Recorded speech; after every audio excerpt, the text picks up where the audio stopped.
Hello guys, welcome.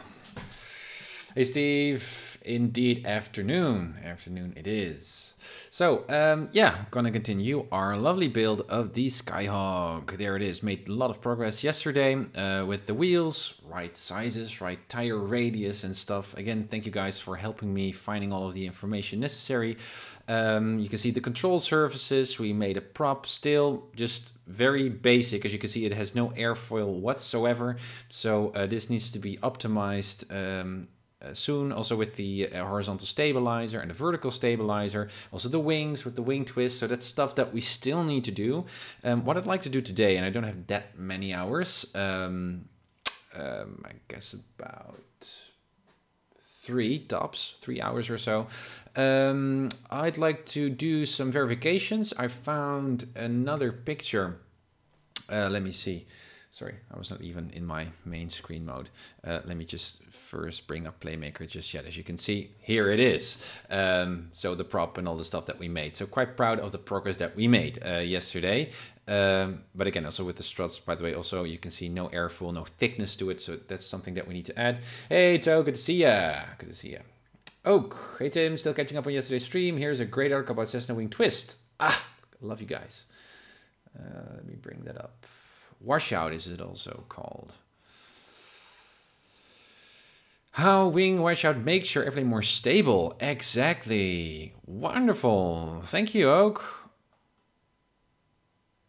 Lower wing angle of incidence, higher wing. Exactly. Exactly.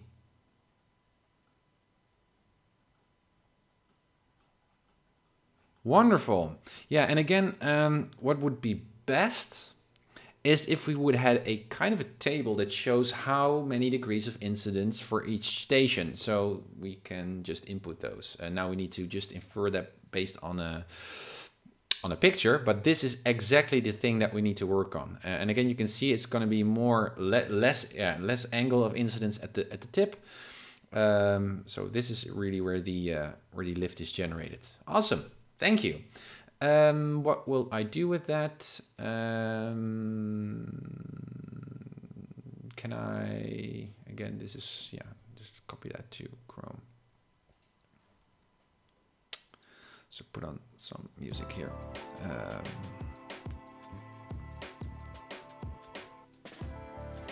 Bolt method, yeah, I'm familiar with those guys. Wing wash out. Wonderful. Hey, Winnie, it's good to see you. Mission for the compound twist is to provide directional in a stall. Roger. Interesting. So, yeah, guys. So, again, pleased with the progress that we made yesterday. It's really coming along quite nicely, I think.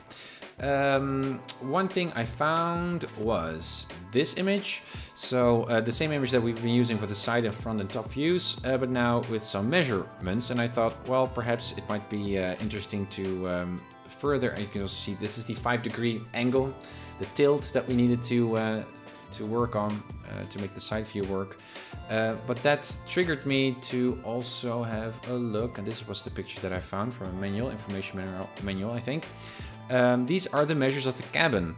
And as we checked with the wingtips, the wingspan, I mean, which is almost perfect with this current model, perhaps we might do the same with the cabin as well. So we cannot really make the top of the cabin fit the curvage of the curve of the airfoil just yet, because we need to go into airfoil maker and well, again, account for that wing twist and stuff, and then we can try to make the seating area of the cabin nicely fit that airfoil. But still, though, it might also be interesting, relevant to see if we can find these measures. Now, again, this is the inner part of the cabin, not the outer bit, but perhaps we can kind of get close to what the entire height should be. Again, just to confirm that we are on the right track, especially because this front view that we're going to use, that we have been using, this one is somehow not really correct. Or not really to scale that much. Oh, wrong button there. Down. So just to confirm, just a tiny bit. Hey Digital, good to see you. When did you finish off? Also went through. Wonderful to hear, MiniWebs. Good that you're making progress as well. Good to see that this inspires others to make their own aircraft too. Okay, so that's what I'm going to do today to verify. I'm also going to look, or actually input, the control surface angles from one of the PDFs that we found. I've also looked up a little bit more in terms of the add gear skid. Skid was mentioned also here with the wheels menu, with the landing gear. As you can see, skids. And I thought, what's a skid? And with the default 172, this column was actually used for a skid, and I couldn't see it anywhere on the model. So I was browsing on the internet, and found that some aircraft developers account for a fourth gear for the Cessna, or with any kind of aircraft that has a tail here, such as the Skyhawk or tail dragger. Because in flight sim, and I guess also with X-Plane, we could have a tail strike. If we land with the nose too far up, we might hit the ground with our tail. And I guess that skid trick, that skid addition as a fourth landing gear, helps X-Plane to better simulate that tail strike. So the tail doesn't go all the way into the runway, but it actually hits that skid. And so we know that we actually hit the runway with our tail. So I think that's the reason why that skid was used, even though the Skyhawk, obviously, SP doesn't have any skids.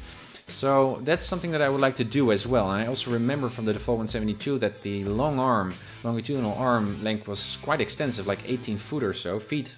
So that would suggest that it would indeed be at the tail. So we need to do that as well. So I guess I'm going to tilt the side view of the Skyhawk to make sure where the tail strike might happen. I guess just at the tip, but I'm not sure. So that's something that I'm going to add as well.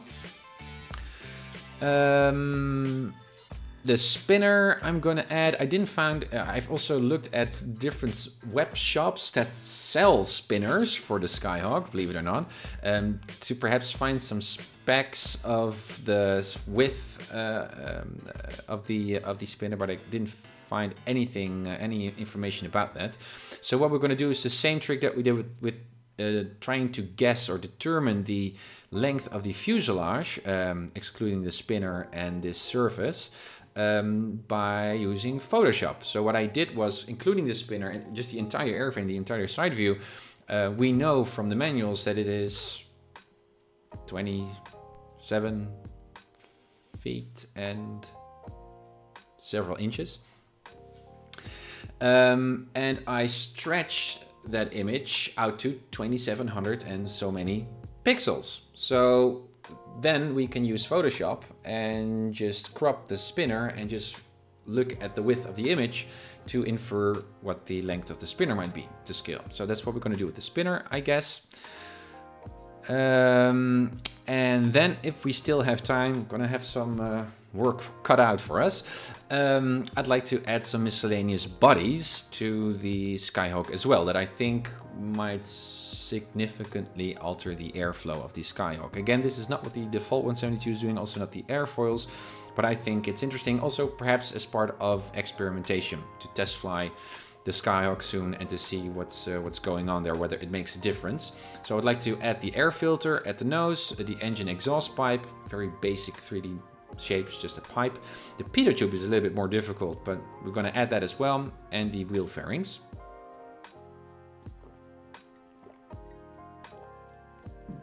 To see what that does.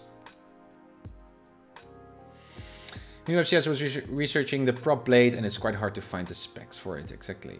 Another way to detect tail contact would be to do the geometry computation yourself in code, but that's a bit too complicated for some devs. Exactly, Toe. I'm just going to use Photoshop, I guess, and just have a general idea of what it's doing. Also, I'm not sure whether we can actually see the skid as a actual 3D object. I didn't see it with the default 172, I think, but we'll have to see. So that's what we're going to do today for the next 3 hours. Also, interesting news. At least I was so excited. Yesterday, I was still up to 2 o'clock in the morning in bed with my iPad. I have my birthday is by the end of January, and I needed to make a list of possible presents that my family could give me. And obviously it's going to be themed in the theme of aviation. So I was looking around to find some interesting ideas. And I've been searching for the original Flight Simulator product box, Flight Simulator 5.0, not 5.1, but 5.0, for 15 years. I've got all kinds of Google alerts going that didn't go off until yesterday.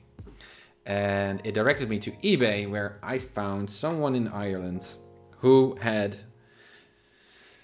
in a perfect shape, perfect condition, the original Flight Simulator 5.0 product box, including the diskettes, the floppy disks, and the original manual. So I instantly bought that one.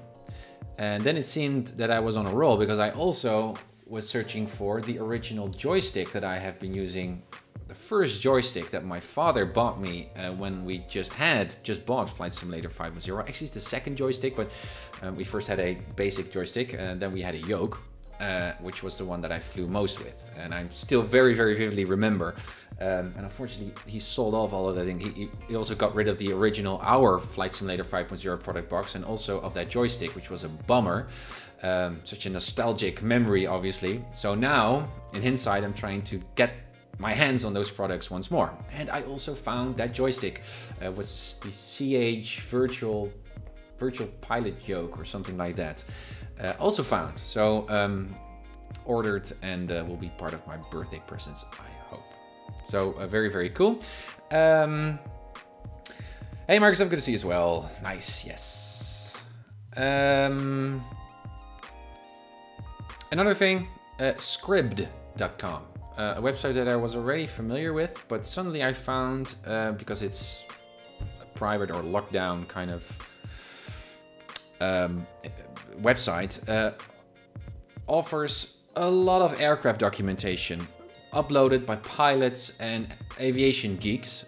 So I downloaded yesterday, also actually today, early morning, 2 o'clock at night, or in the morning I should say, 75 PDFs of anything that you can think of in terms of the 172. Checklists, training supplements, everything is there. So if you are academically interested, especially, well, for this 172, but there's so many stuff there. Go to scribd.com and download Scribd. That's the tip. All right. So, that's it. Today, verify main wheels. Let's do that first. And again, I know that the front view is a little bit off in terms of scaling.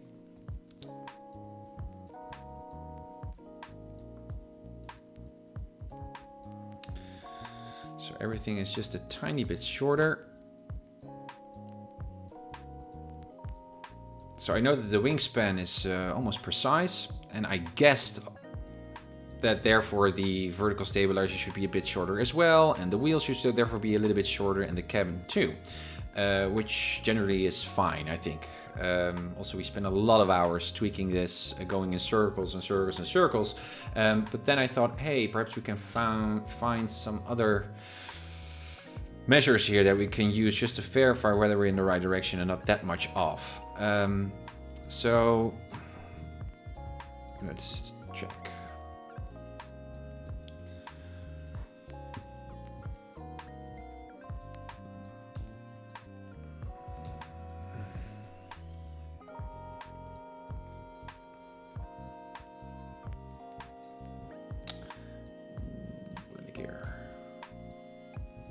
This is the front wheel. This is the left, yeah, lateral. 193, 193 is 280.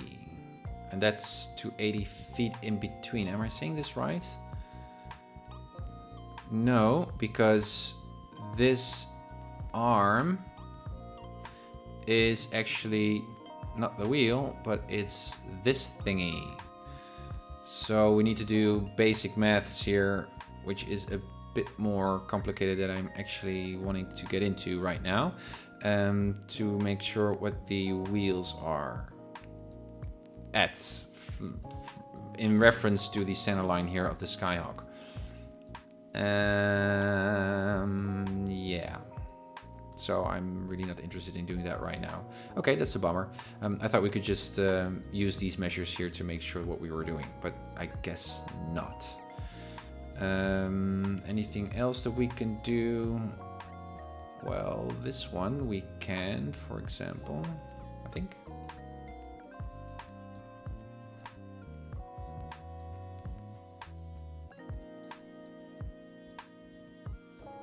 Point 11.31. Let's have a look. Miscellaneous swings. What are they? Oh no, let me see. That's the one. That's the other. Lateral. Yeah, and we need to add all of that stuff to. Well, we can, I guess. Just curious. And again, I'm not a maths guy, actually.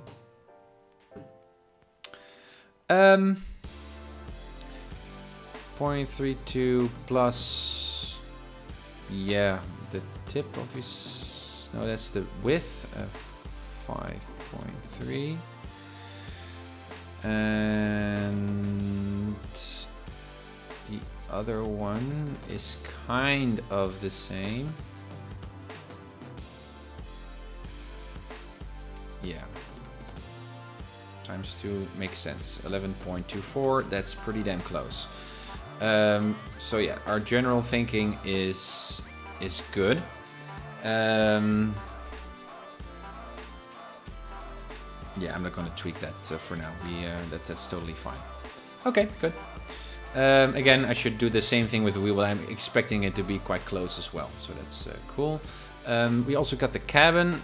The one thing though is, as you can see, it's within the cabin, and it excludes therefore the actual material between the outside and the exterior and the interior. I think. Yeah. So this is the firewall. Yeah, 4/8. I guess it's also not really a. Well, the cabin door, we also are not sure whether that's.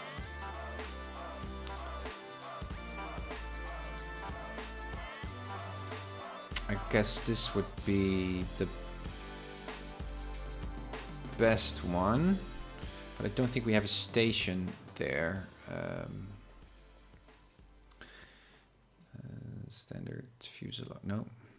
Yes, it does work, I guess. Yeah, load left.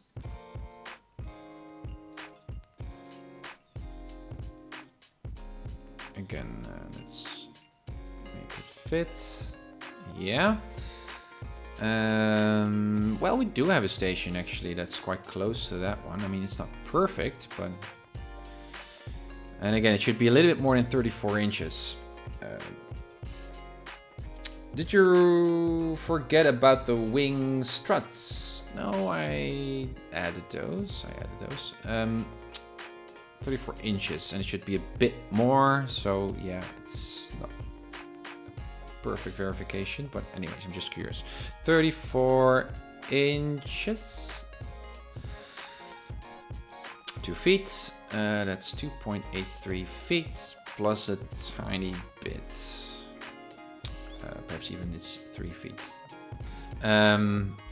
Yeah. Now we need to figure out what station is which.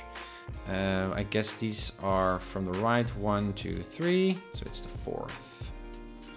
It's the 4th. Oh, 1. No, it's 1, 2, 3, 4. I think it's this one. This is the point. Yeah. And what is the height? And I think, how does that work?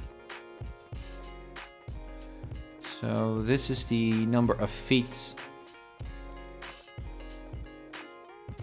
below this line, I guess. Don't want to change the numbers to make sure. Well, we can just do this. Yes, makes, now it's 0.16. 1, 2, 3, 4. I'm changing something. It's 1, 2, 3, 4. It's this one. Yeah. Yeah. So we just need to add that one up and this one up, and we have a general idea. Yeah, that makes sense.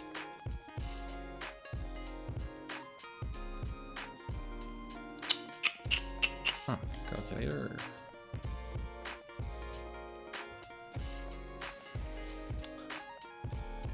Desktop, yes, I know. What are we talking about? So again, 1, 2, 3, 4, yes. So that's 1.394 plus 2, what was it?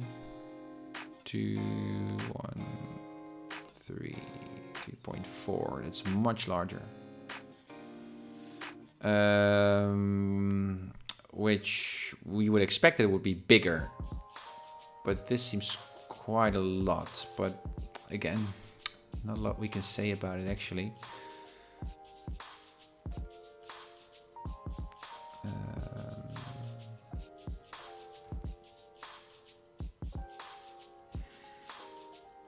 The wing article you were looking at, look closer at figure 4.4. They have a table with twist numbers at segments of the wing. They have 0.5. Oh, that sounds good.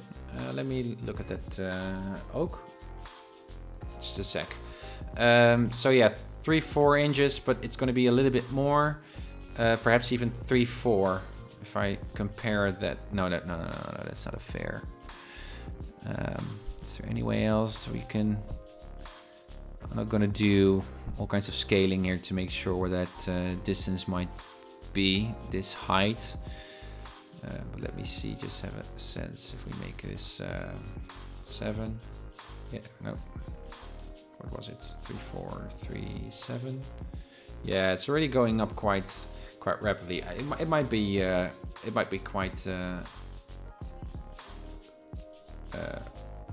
quite close. But again, these are not perfect numbers, so they don't really help me that much. But generally, though, we're in the right direction, which I would expect to be the case, but you never know.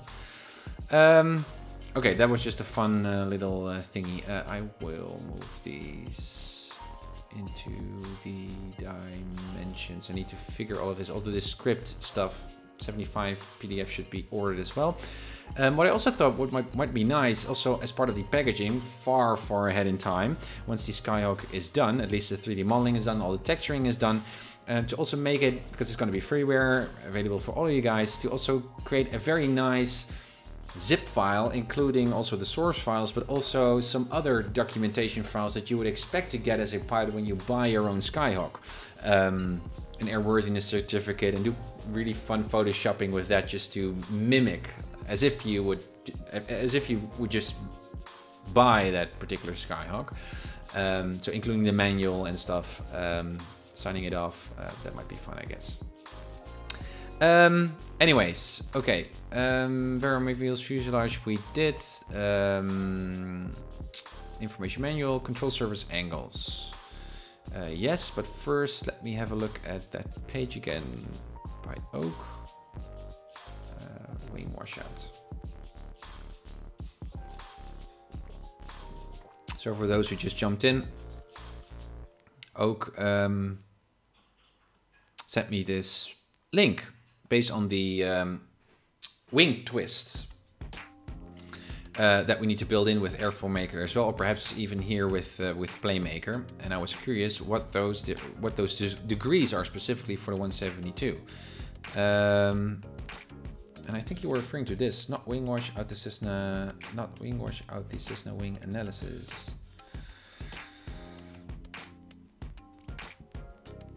Hey, you subscribed, Joost, thanks. Why didn't I get a, did we see a notification? I didn't hear it. Half year, time flies.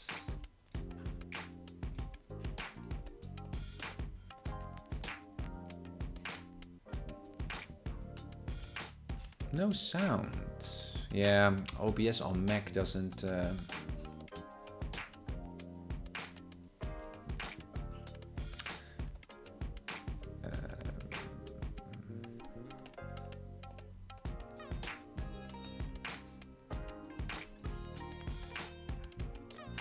me see if I can open that window once more.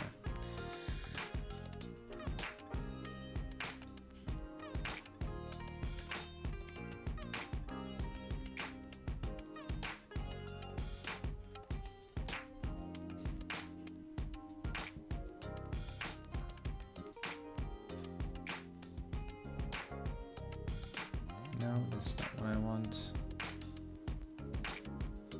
I just want to go to Streamlabs, guys. I don't want to be in this page at all.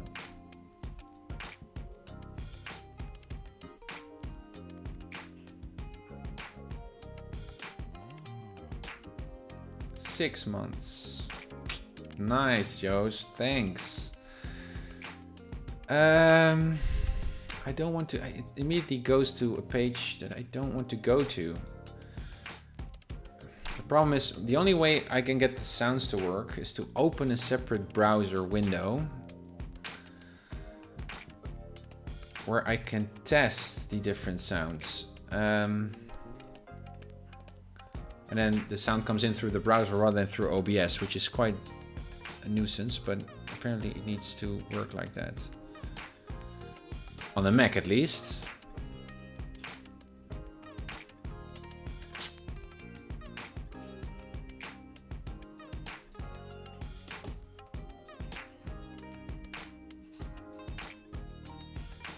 Consume it. One last try. Hey, Geriatric, good to see you. And Jamie as well. Hello. No, apparently Safari is a bad browser. But anyways, thank you, Joost, once more. Let me know, guys. I think I can see my events page here as well, but I won't hear any sounds of followers or subscriptions. So I will keep a close eye on my events list here, my event log. Wing Twist, yeah, not the web page I sent you, the article you already had. The article you already had. What article? 4.4 doesn't ring a bell. Took another look at the analysis of the Cessna wing article you were looking at. When? Look closer at figure 4.4. Analysis of the Cessna wing article you were looking at. I have so many articles here, so I'm not sure which one. But 1.5 degrees does sound good. I've got this one, which is a bachelor thesis. I think it also includes a table, but I don't think that was 4.4. Wing twist, wing twist. Well, 4.4 it was. Lucky strike. This one, yeah, I noticed that as well. Or perhaps the link I sent you is the same doc. That's it, Roger. So yeah, I know. So here you can see different wing components, and I think because 4 is highlighted here, then that's that one highlighted in the picture. So we can infer the different wing. Well, again, we can do this per station, obviously. I mean, we in our Skyhawk we have one section and a one section there. But we can divide it, right? We can put all of these numbers per station. We have many, about 10 per section. As you can see, dihedral 1.7, which we need to set in, and the twist is here. You can see it's twisted. We've got a plus, a positive value here, and a negative there, 1. there, and it's still the same airfoil that we need to be using. And this seems to be a little bit more precise. The only thing though, it's a bachelor thesis. Not that there's anything wrong with a bachelor thesis, but I would rather see these numbers in a POH or a manual. So if anyone can find that, the twist values in a proper referenced manual, that would be really, really great. But this is exactly the information that I'm looking for. So, anyways, did that. Let's get moving. What I'd like to do now is the control surfaces. Yeah. So what we have is the control surfaces. As you can see, they're all moving and doing stuff. And I know that the scored ratio is correct. So this is the right spacing. The surface is correct, but the angle was just random. I just set it to 10 degrees or so. You can imagine flaps have different angles, and the ailerons and the elevators and the rudders. So we need to set those as well. So let's just do that, which shouldn't be that difficult. We have I think Microsoft sent this, I don't know who it was, but a page here, which is from the assessment manual. All models 172 through 172Q. No, we have S. Do we have the S as well? R is the same as S. I don't know what the difference is, the modification is from the R version to the S version, but I believe it's quite minor. Model S.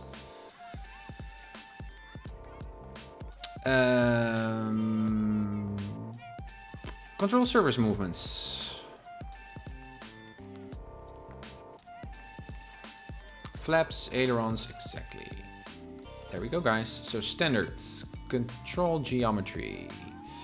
Inboard, outboard ailerons. Control surface down, then up. Just down and up, yeah. So ailerons up is 20 degrees plus minus 1. So this one is up, and down is 15. Interesting that those numbers are not the same. Okay, I don't know their sources on this. Me neither. Kendrick, hello, 172 coming along. Well, it's going great, as you can see. So control surfaces, that's what we're working on right now.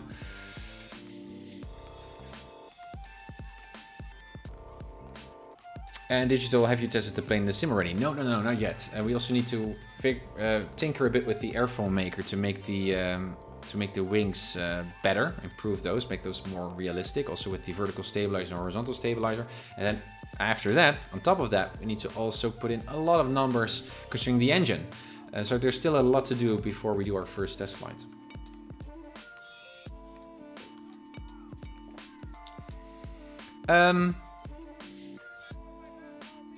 Set.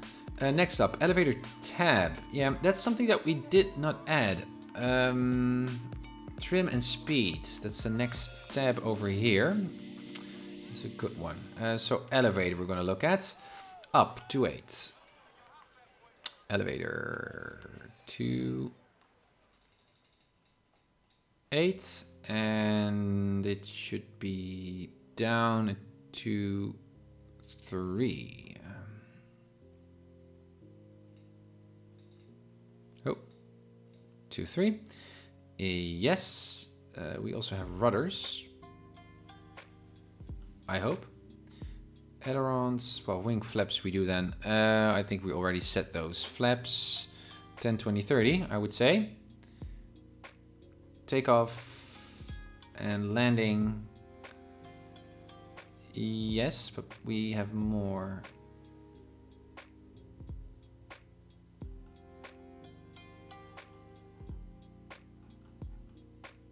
Wing flaps. We also have 20, right?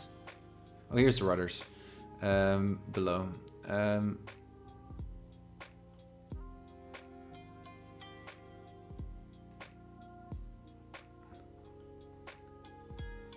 Well, I'm pretty sure that we have 10, 20, and 30 degrees, but I would like to see that in the menu as well. I guess we need to look at the POH. I will set these as is, so up 20, 10, 20, and 30. Rudders. Measured parallel to what? To wing length. Rudder measured perpendicular to hinge. I don't care what is what, but let me just see what X-Plane is doing. The angles. Rudders are mounted on the vertical stabilizer and move to yaw the airplane. Yes, they might move 30 degrees typically. Yes, so based off of that, that means 16 degrees to the right and 16 degrees to the left, which is almost 30, rather than right 70 degrees.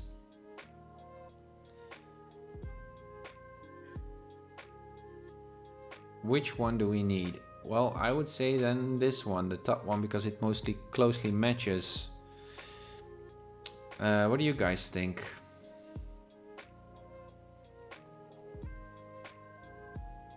Wing watch out on Cessna dogs. Page 6. Oh, thank you so much, man. Again, your guys really help improve this wonderful Skyhawk.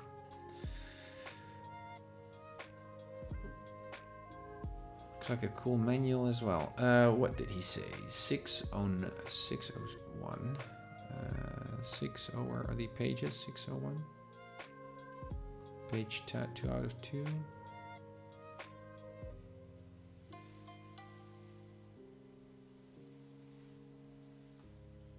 Yes. 6. Page. No, this doesn't work. Safari, really?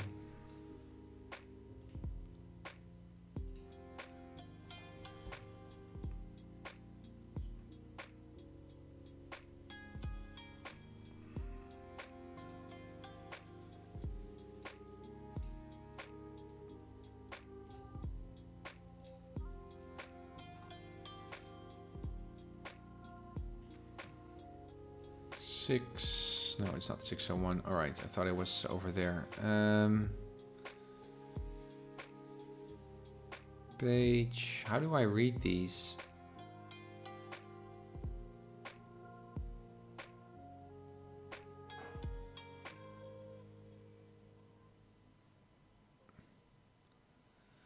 It's continually.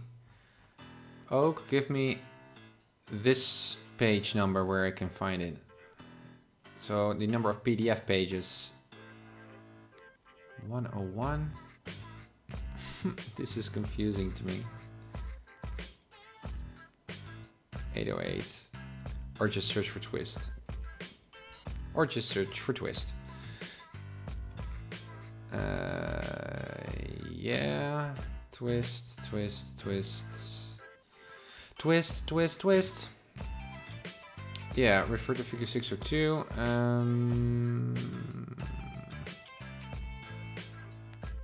Oh!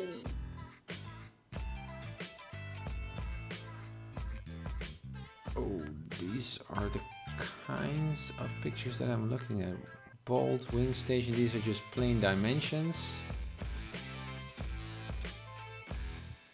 Yeah, these are the pages that you were referring to.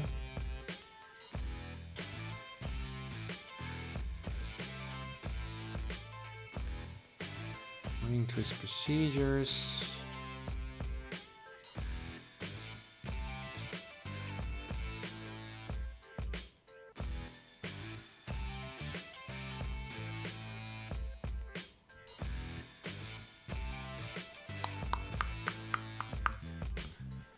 All wing twist occurs between WS, this one, and yeah, so here is where the twist works. But then again, in that article that we looked at the web page, you also saw something that had to, oh no, that was the level of incidence. And again, it seems to be related, but it's not exactly, I think.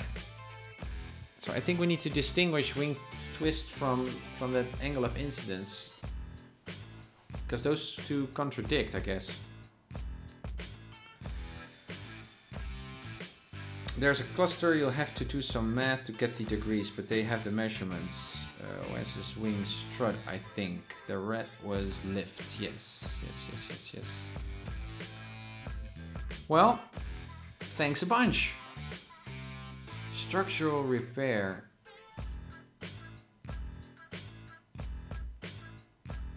Interesting stuff, guys. Again, just the educational value of making an aircraft in PlaneMaker is unreal. It's really, really cool. Anyways, let's continue. Thanks. We will look at that in one of the next streams when we're going to make the airfoils. Rudders. So did we put those in yet? No, we didn't. Which one are we going to use? I don't know. Which one is used?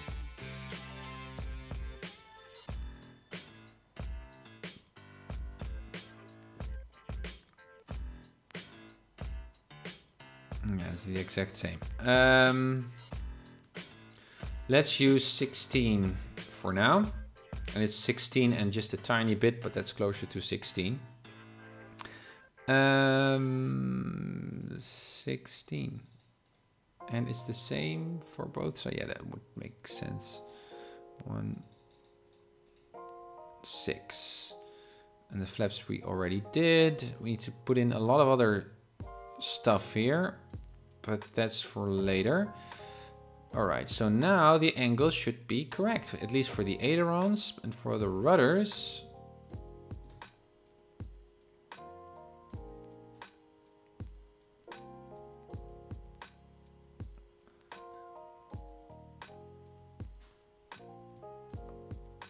Oh, that actually looks good. Also, if I go on the top view,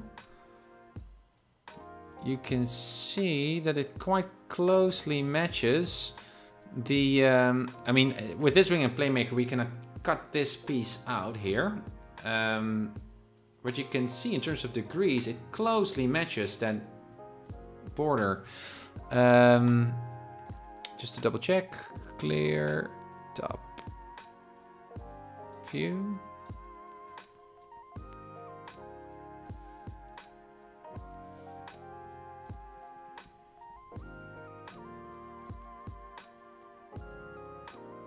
Yeah, it still has some, it's actually still has some way to go. Let me see, first closely matched him, zooming is everything in X-plane. Yeah, but still it has some, it has some room left. So let me just double check, control geometry. Yeah, we can just do it like this.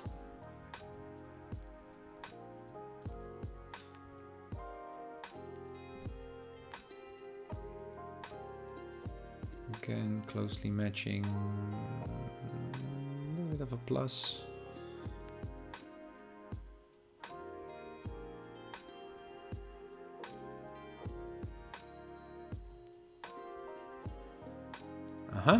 Rudders, now let's use the other number.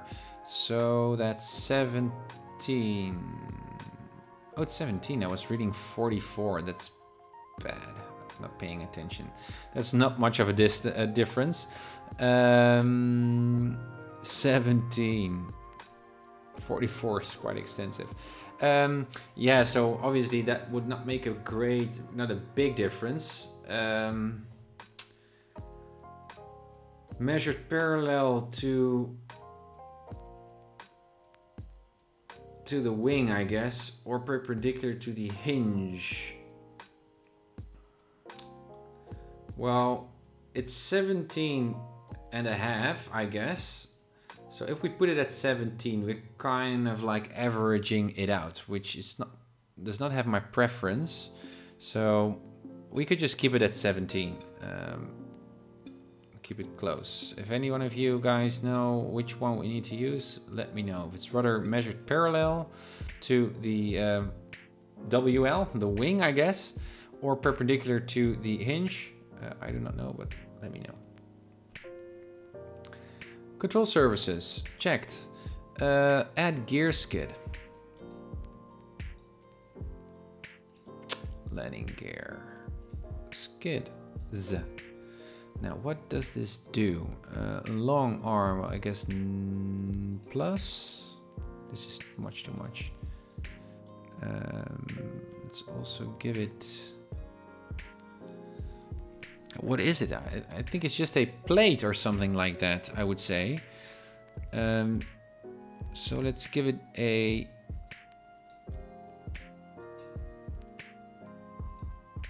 I don't see it move anywhere. With the default 172, it was 18 feet or so.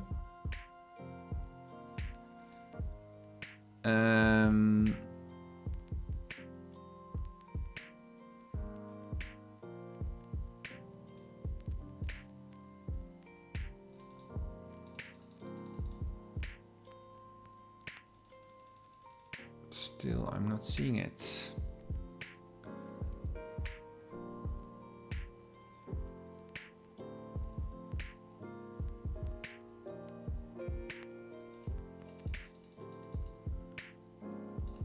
Ah, there it is.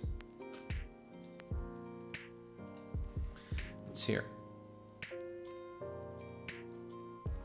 That's actually already a good position.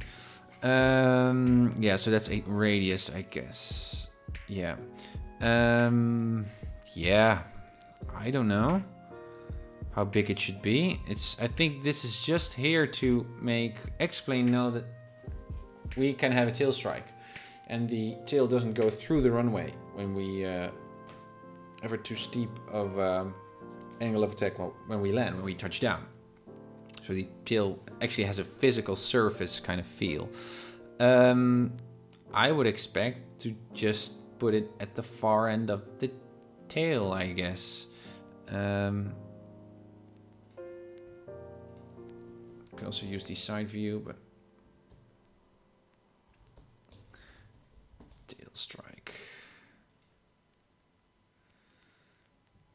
Tail strike. Most likely no pictures of those. No, let me just grab that picture to see what that location might be.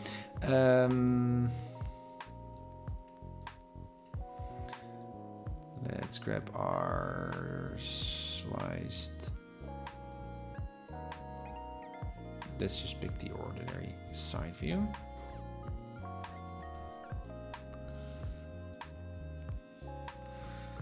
Yeah. And again, this is the ground, taxiing. So we need to keep the wheels like so. Let's turn that way around, which should be something like this. Oh, here you can see the skid. I think. Is that a skid? Oh, what did I just do? But is that a wheel? No, it's not a wheel.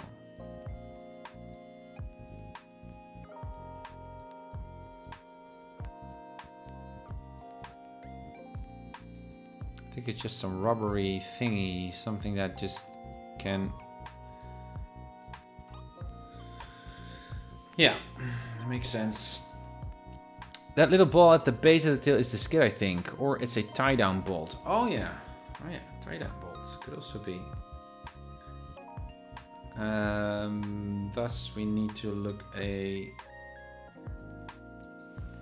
better picture here.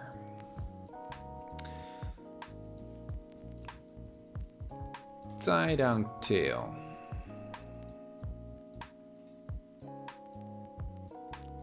You can see it here as well. It seems like the tie-down spot. But perhaps it also functions as a skid.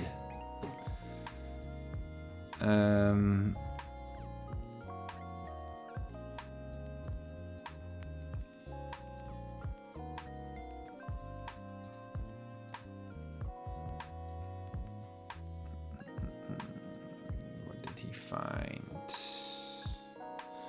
Oak, you're my man. Looks like a tail strike as well. Yeah, I think this thing also functions as a skid. Aye.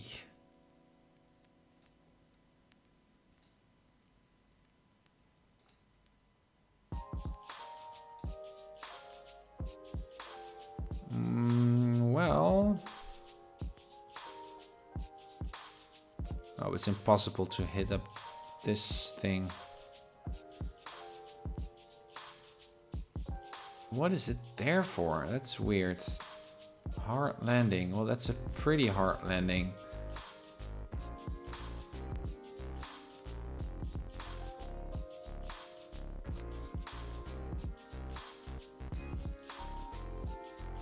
Then it should be around here, but that's almost impossible. Well, that's a hard landing. I mean, these things are flexible, so if you really land hard, then perhaps you might hit the ground on this front, but I think we need to work on that.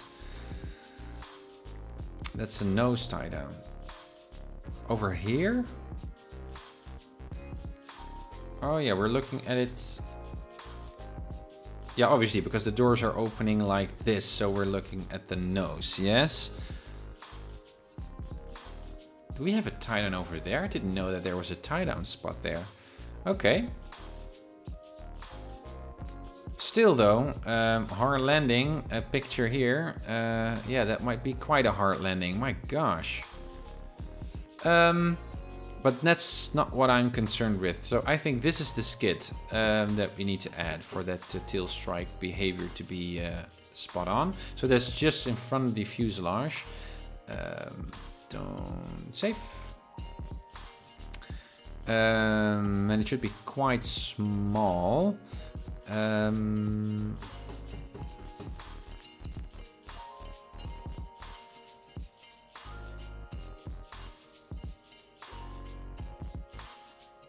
me give it a lateral arm here so we can see it better. There it is. Yeah, obviously it should be a lot smaller. But it's so hard to see.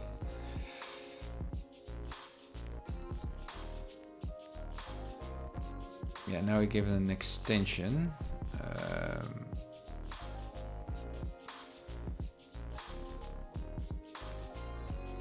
Which makes it better to see, I guess. That's the length. And this is... This number doesn't do anything.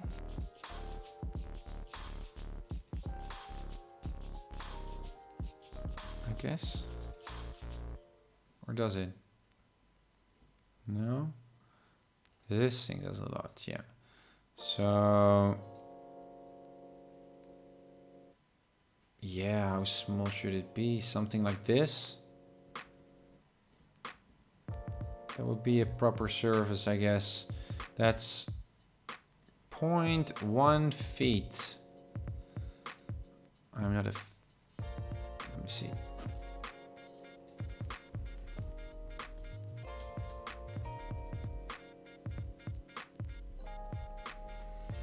Three centimeters. Yeah, that's kind of okay.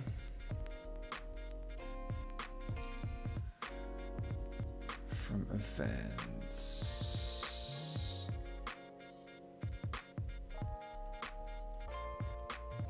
Oh, that's not what I wanted to do.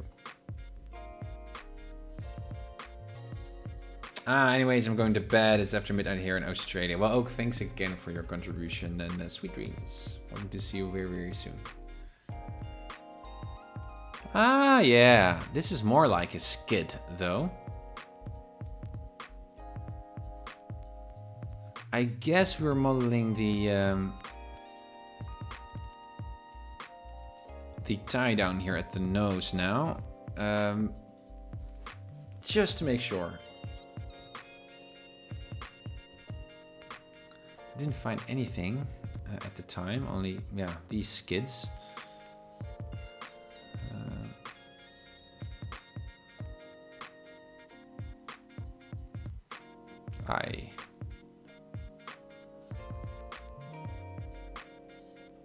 No.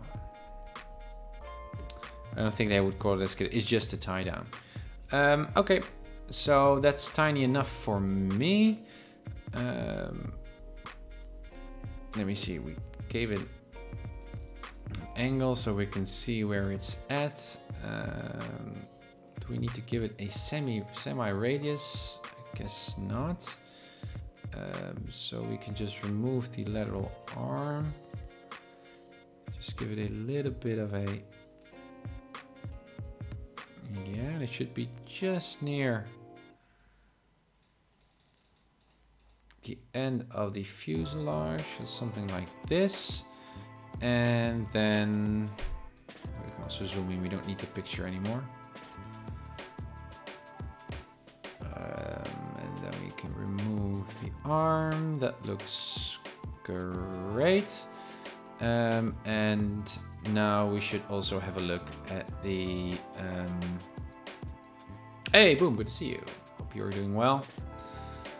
Let me see, let's turn it. Yeah, so this is complete rubbish.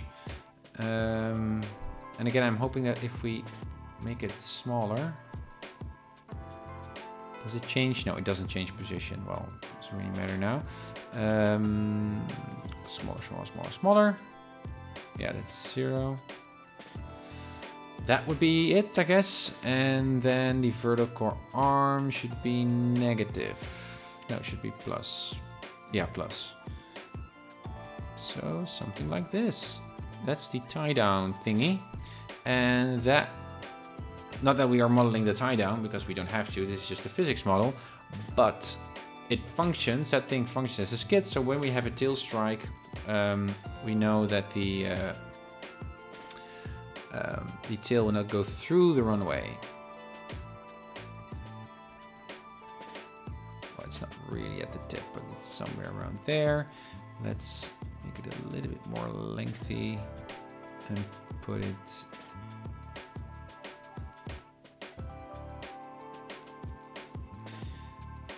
vertical arm in the fuselage.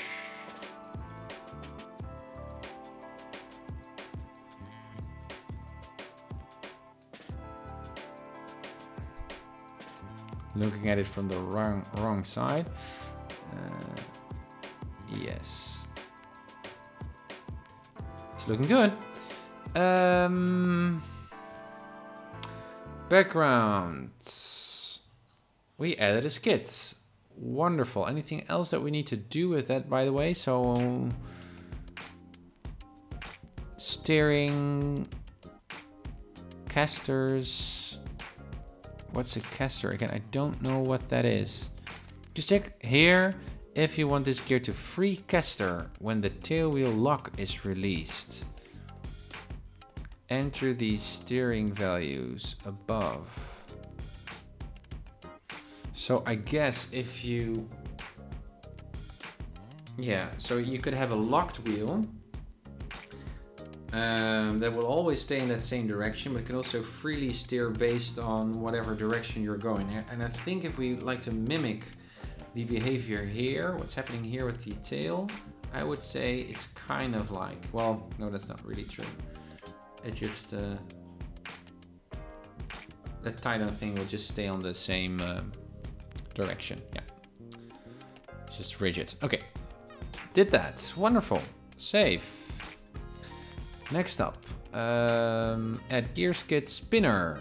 Obviously the spinner. Also have a look, by the way, at the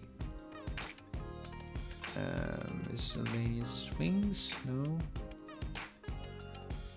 With the wings. No. Wing flex. We should also add, by the way. Wing flex. I saw a tab with the wing, with the trim, elevator trim. Where was it? Here it was. Trim. Aileron trim service. Aileron trim. Down. Full deflection. Tab. Adjust. Takeoff trim. Yeah, so I controlling rates. Trim deflection for halos. Trim deflection for airplanes. Yeah. So airplanes, and I guess we I mean, if you look at this picture here, you can see that the elevator trim is over here.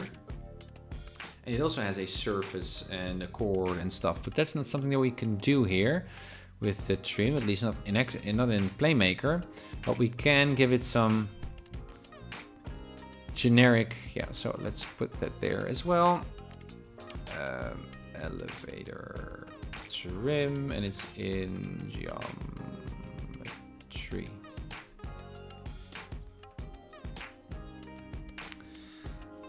All right.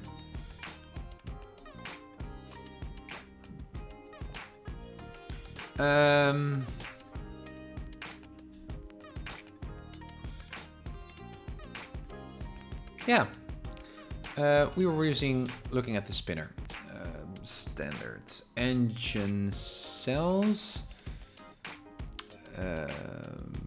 Low top background. Already made one for the spinner. And I also made a left background for the spinner. Yes, a little bit tilted up as you can see. And we needed to find out the length. Yes, so what I thought we could do is just load up the side image here. And if I look at the dimensions, which I did purposefully, I expanded, stretched out this image to match the width of the number of feet that the Skyhawk 172S is long. So from tip of spinner to tip of the tail, which was 27.16 feet. So we could base, I think, the spinner based off pixels.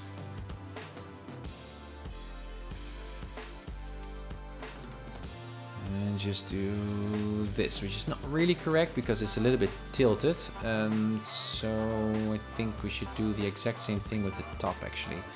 The top view has the same, does it have the same? No, but we did do it. No, also not with the sliced. Let's do the same here. Image width should be 27, what was it?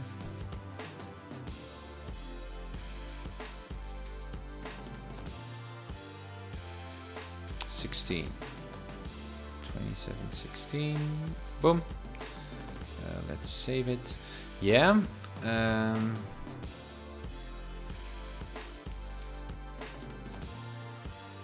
Because here it's not tilted the spinner. So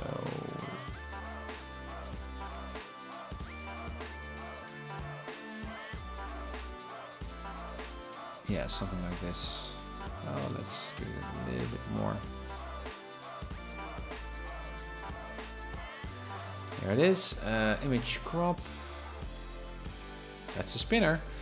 And now we know how tall it is. Image, it's 1.29 feet. Is that? Yeah, that could be. That could be. Let me just check again in centimeters. I'm a centimeter kind of guy.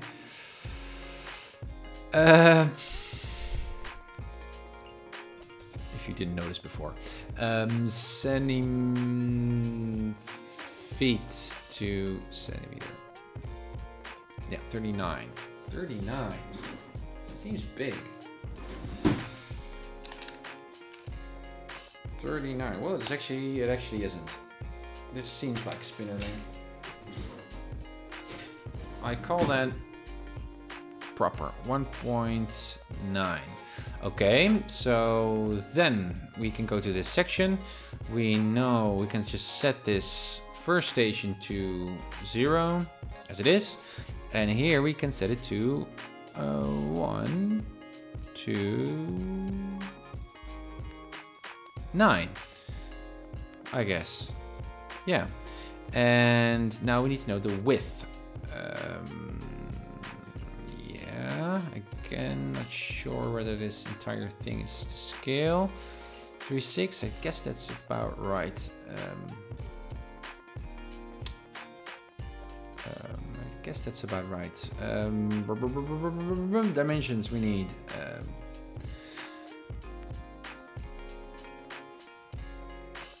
Dimensions.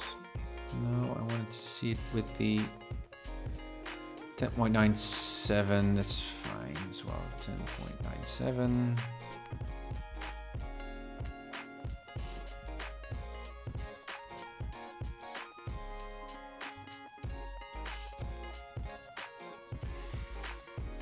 Yeah, it's just 36. 36.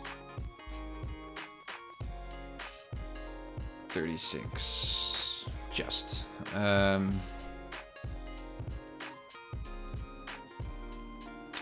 36. So yeah.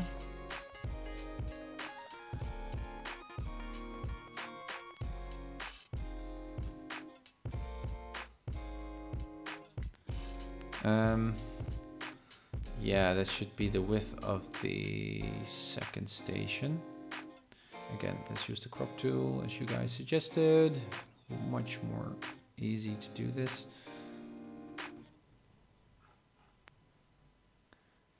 Go up. Go down. All kinds of resubscriptions. Also Mandel. Yeah, guys, the sounds are not working. I'm sorry. But thank you, Plague, for the subscription. 4 months. Thank you. That's really encouraging, guys. Even with aircraft development, I'm mainly just flying. But this aircraft development thing is really growing on me. And I'm really pleased to have you here and also subscribing. So thanks.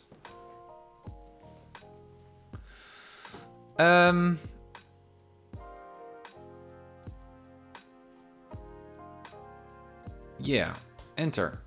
So, is that correct? No, just a tiny...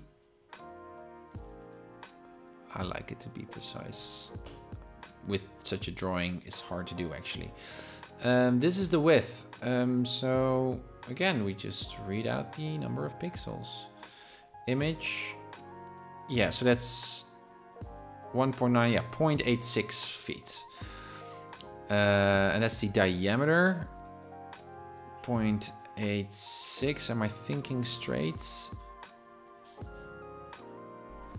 0.86. Let me see. What was it already? So we got all kinds of different. Let me ellipse. Yeah, ellipse. Let's move these points out. We have 5 radii. I would just like to have 9 again.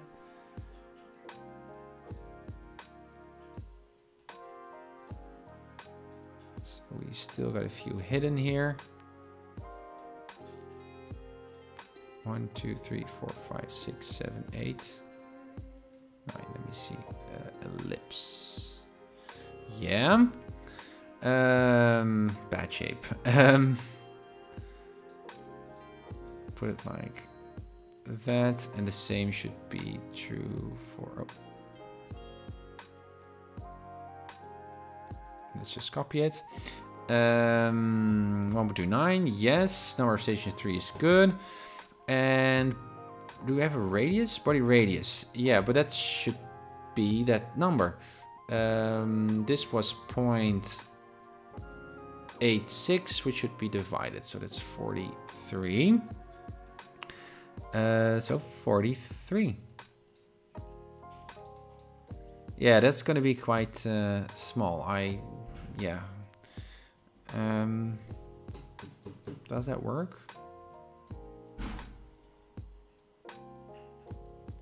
Yes, we know that this is the right length, but it doesn't just fit with this picture because it's not properly scaled. So I should, yeah, so these pictures, these side slice spinner pictures do not work.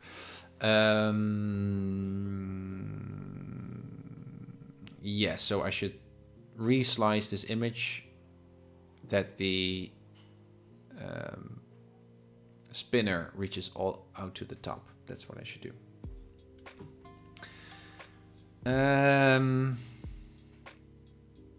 Yes, Tim. Yes, think. Man, just stayed up too late yesterday, but I found Flight Simulator 5.0 product box. Such a vintage thing. Some guy in Ireland, and I immediately bought it. Cannot wait before it arrives. Although Mrs. Uncertified is gonna wrap it in and store it until my birthday at the end of the month. End of January.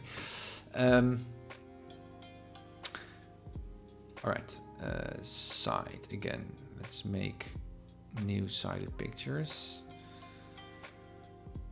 Again, should be centered. Yes, let's use the slicer. No, that's not what I wanted to do. This is what I wanted to do. Yeah.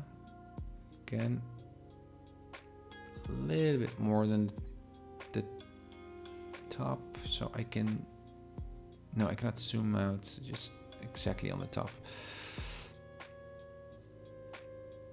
Again, this is the hardest thing about PlaneMaker when you start out. It's just PlaneMaker thinks in a certain way, or you need to work with PlaneMaker in a certain way. You need to fix all of the stuff that you're working or putting into PlaneMaker to fit that kind of structure.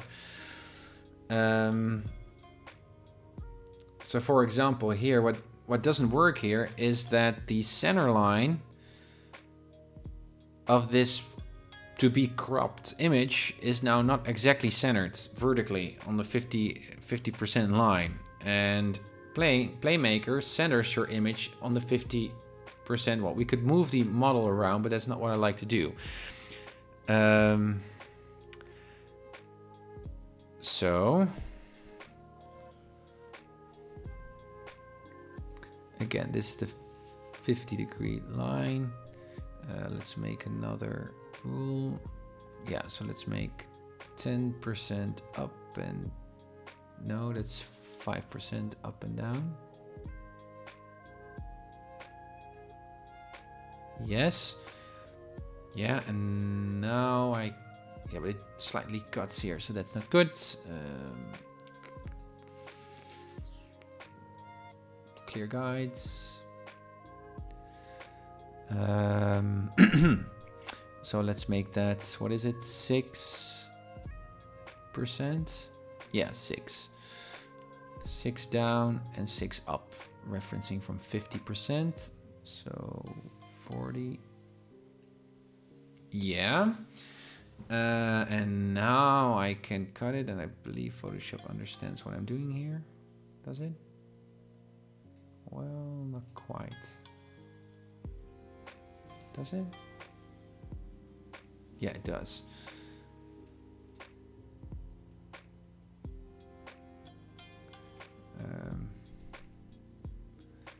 Yeah, shouldn't be that precise.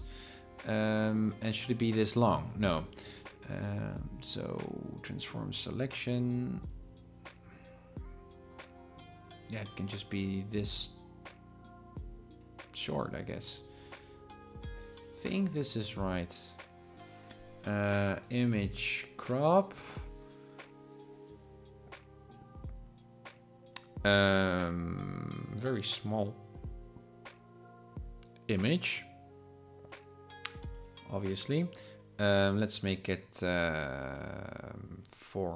I don't know if it will be stretched out. I guess PlaneMaker does that.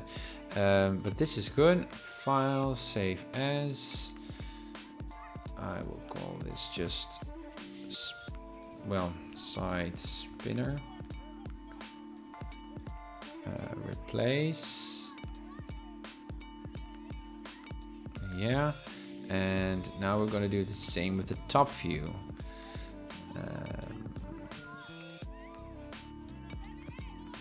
I think, yeah, this is going to be quite an zooming out.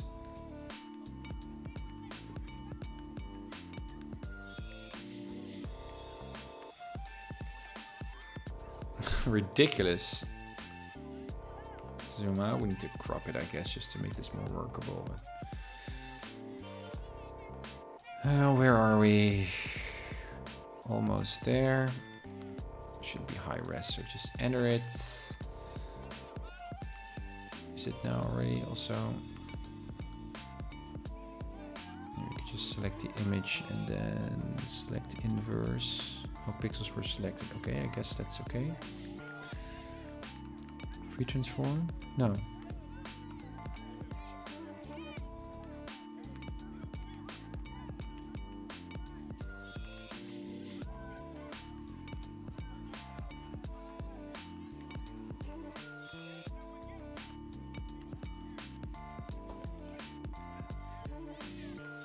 crop in. Yes. And now we can zoom in. And further stretch. Oh. Okay. Apparently that's not how I should do this. Perhaps there's a better way, but this is quite unpractical.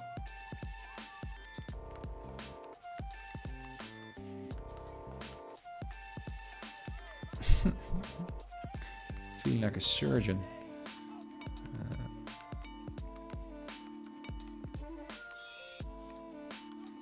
We can zoom a bit in though. Yes, thank you. Again, should be a bit bigger.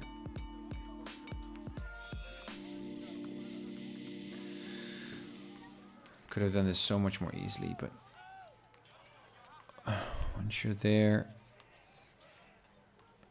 tunnel vision occurs. This looks good. You can see a slight change in angle. That is as we would expect that to be.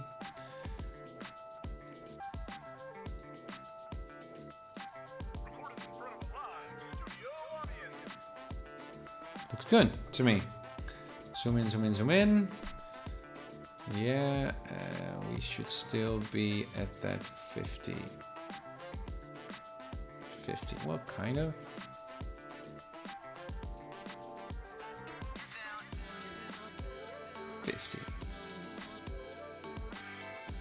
Here. Okay, yes. Save this also as the top one. Save as PNG. This is the top. No, top spinner. Yes, save. Replace, replace. Yeah, we can reload it here. So clear, clear, load top. Let's just rescan to make sure. Again, side. This is the top, I think. Top spinner. Top, yes, and this is the left side spinner. No, this is still the old one. Oh yeah, obviously. Because I just saved them in another directory. Because I like to also save this stuff to Dropbox. In case shit really hits the fan. So, replace. Replace. Yeah, again. Load top background, just rescan aircraft. Top spinner, open. Yes, that's better. I would have, yeah, this, yeah. And the left one, side spinner. Okay, but it's still off. So, oh no, now I can do this. I guess. Oh no.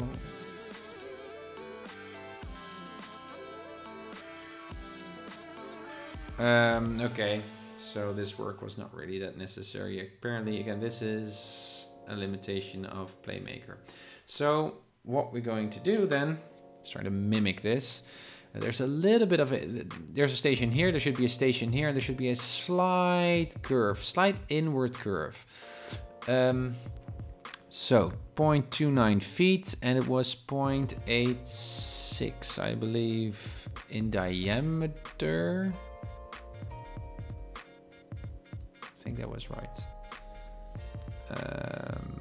That was right. 86.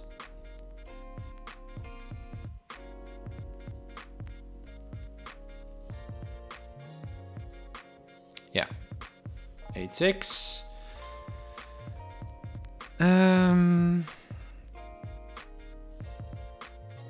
So 43.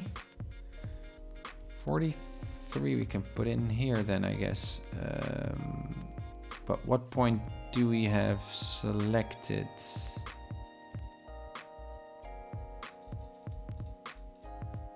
No, 86 we, yeah, 86 we set here. This is the radius. So this is 4.2. But then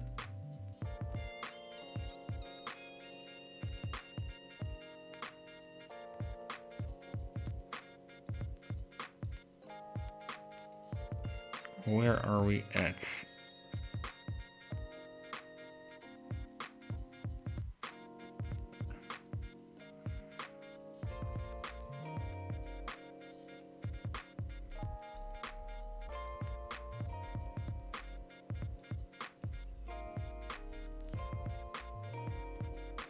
Huh? Oh, is it flipped? Okay, it's flipped. Like that. It should be. Yes.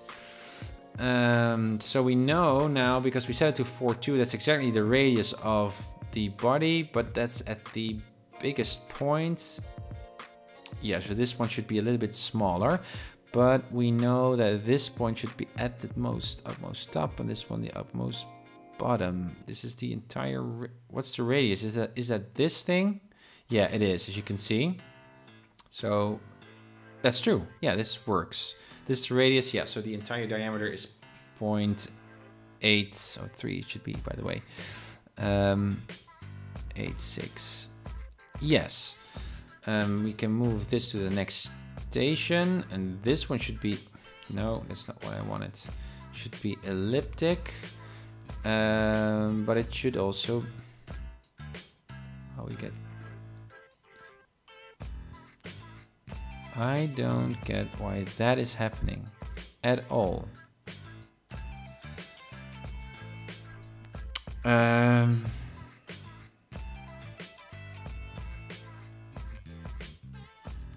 just want to change it. How does that work?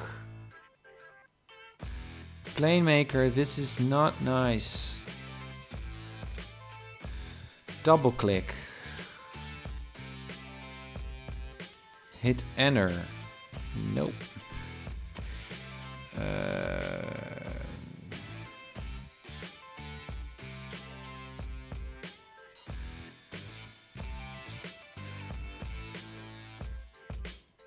Well, then let's make it here. This one should be all the way there. What happens? Let me just double copy, paste. Can I now change those? No. Okay. But I wanted it to be quite elliptic. We're not doing this. Good. This one should be down, and that one should be maxed. 4.3 exactly, and this one is 4.3, and that one is 4.3. And now these should be kind of elliptic. But I would just like to hit this ellipse button, but then I'm a little bit fearing that we would run into the same problem again of PlaneMaker making us, or disabling that function, that we could change these points. Because this is clearly not elliptic. Copy. Oh, we can change them like this. Ellipse. Yes, it works. Good, so that's elliptic. And what we could do is then change this one, and we don't know by how much, but yeah, now we got a perfect cube. Yeah, these two stations are just on top of one another. That's not good. So that should be, let me start from 129. And let's go a bit in. What do we see? Yes, that's better. And again, we need to guess here, because you cannot zoom out anymore, which is a bit of a bummer.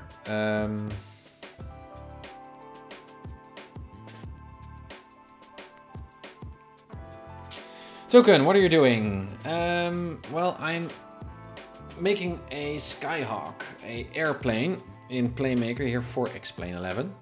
And the thing that I'm working on right now is 3D modeling the spinner on top of the propellers of the Skyhawk. And it's a bit of a mess, I have to say. Yes.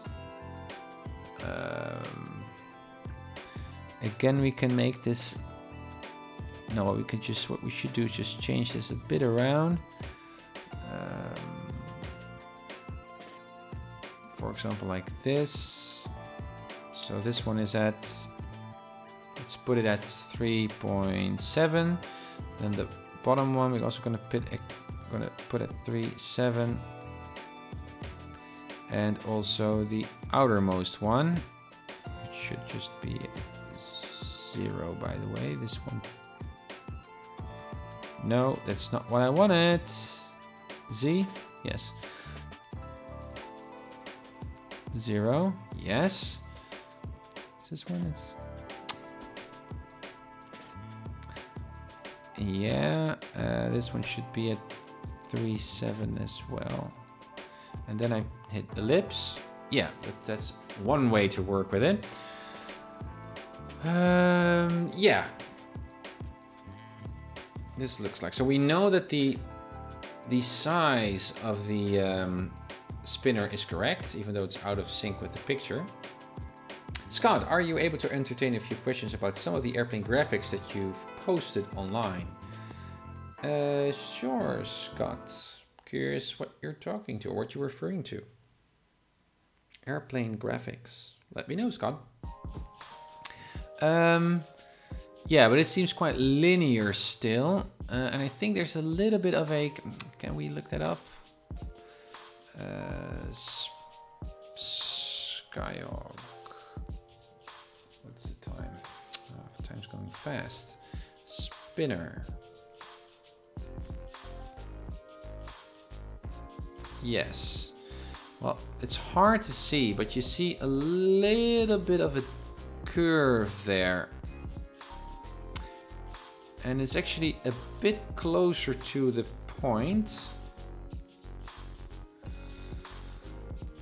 And it should also be a little bit more, let me see, this is the side view. Yeah, that should be synced. So this is correct. This is a little bit more up. Yeah, so these should be a little bit more down.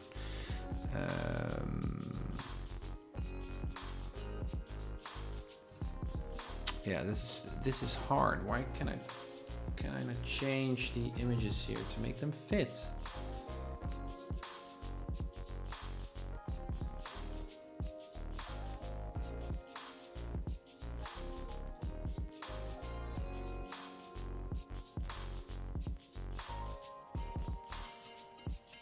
PlaneMaker.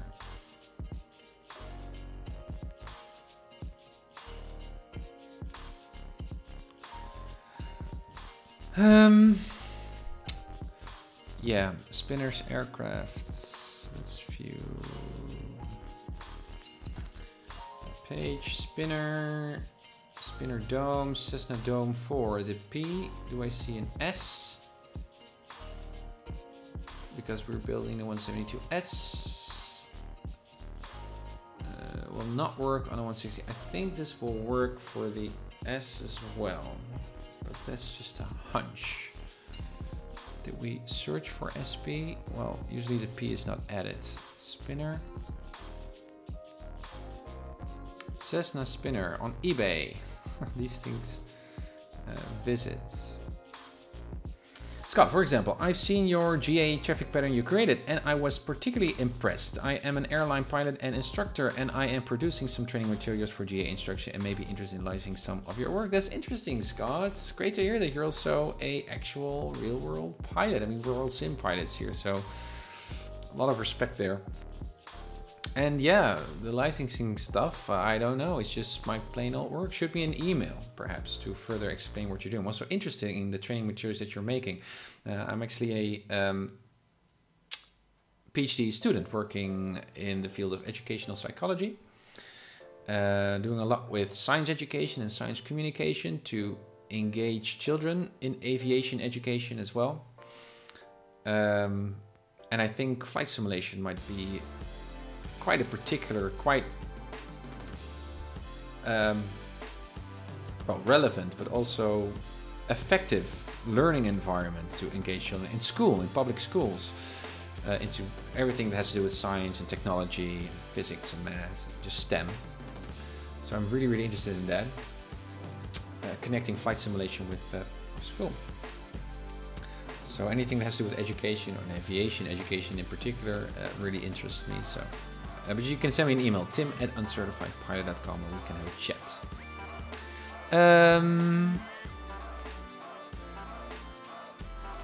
Spinners, 152, yeah, it's the Cessna 1 polished. Good. Picture. Yeah, so it's hard to see again. I mean, $1,000. My gosh.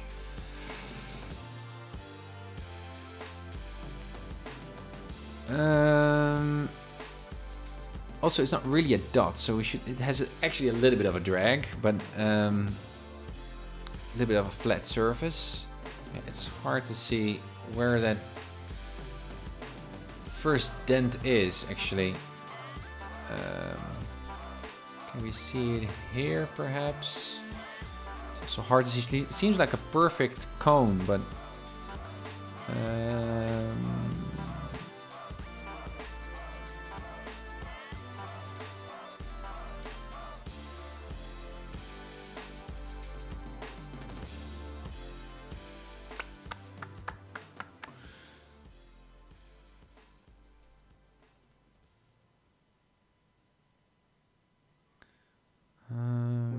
this one. Yeah, these are too small pictures. Always search for large ones. How is the spinner doing? Yeah, it's negligible, I guess, but Scott, I've been flying since 1980. And the forecast pilot shortage has finally arrived. Actually, that's totally true. I think your promotion of aviation education may be quite timely. Thanks, I will shoot you an email, Scott. Roger that, Scott. Also, if you're interested, I've also published a YouTube video where I actually did a 45-minute lecture or talk at one of the biggest flight simulation events in Europe. Specifically on the topic of that, aviation education and how Flight Simulator can be quite a useful tool, educational tool. If you just go to YouTube, to my YouTube channel, I think the title is "Why Should Flight Simulation Be Taught in Schools?" That's the title of the video, which I think, well, perhaps might interest you. I got some really positive response by flight instructors and sim pilots. Where is that spinner? I see a spinner, and it's quite subtle, so I guess it doesn't matter that much, but I'm still interested in that curve. Because it is particular. It's not a perfect, and you can see it also here. There's a bit of a dent, so let's put it there. Let's put it there. It also follows the cowling here, and then makes a dip. Perhaps here, even here as well, but... so let's move it to the front. 0.5. Let's see what happens. A little bit more to the front. 0.2. That's too much to the front. 3 then. 4 then. Yes, 4. That seems good. Obviously it's too big. So again, we'll just change the radius here to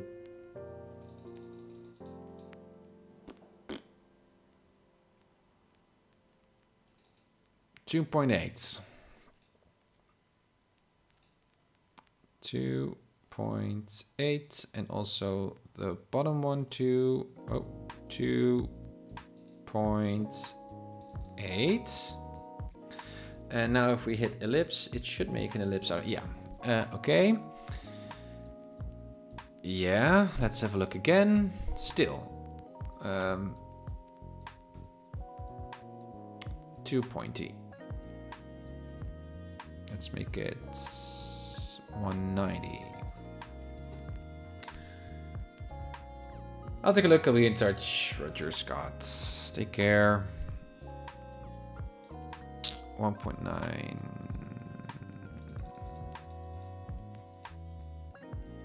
1.9.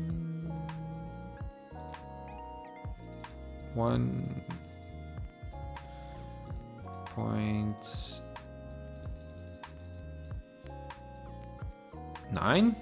Again, ellipse. And again, this is guesswork. This is better. Look at that. That's better. Still, though, I think the station is too far to the front. So 5, and obviously then we need to change up these numbers as well. So that was not really handy. Although this is more subtle, actually. This is actually quite good. But not good enough for me. 6. Yeah, that's better. Let's make it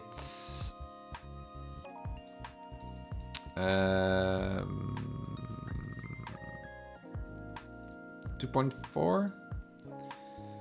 2.4.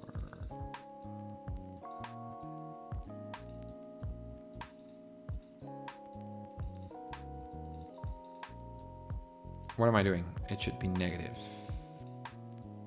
2.4.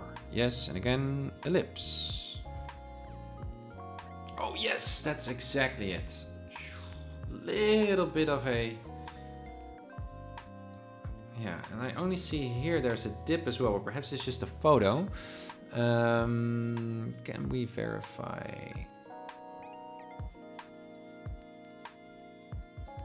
No, we should have a much more close-up of the spinner. And there should be a picture that we can use.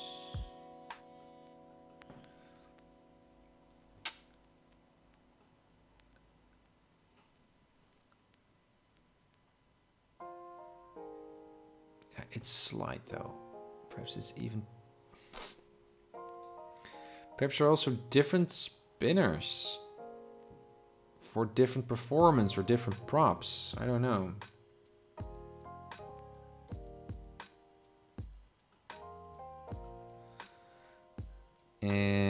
Yeah, so what are we going to do? Are we going to take a lot of time looking at this? Well, I'd like just to take all the time I need, actually. Let's just... I mean, it should be a little bit tilted as well, as you can see here from the side view. So this point is good, but this entire thing should be a little bit more downwards.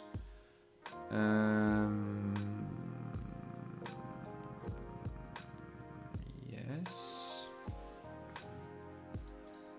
Perhaps you should do that. No, that's not what I wanted. Insert? Insert. That's actually a much better way. You should not copy it, but you should just insert it, because now I can change these points without creating it, making it into one. Yeah. Anyways. What did I try to do? I forgot my train of thought here. What did I want it to do? Oh yeah. Lower it down. So I'm just gonna... Yeah, it's a copy though. No. 4.3. Yes, but if I do that, I cannot lower it down. Then this one should go up. And then I can do an offset. Yes. I'd like to delete this one. No.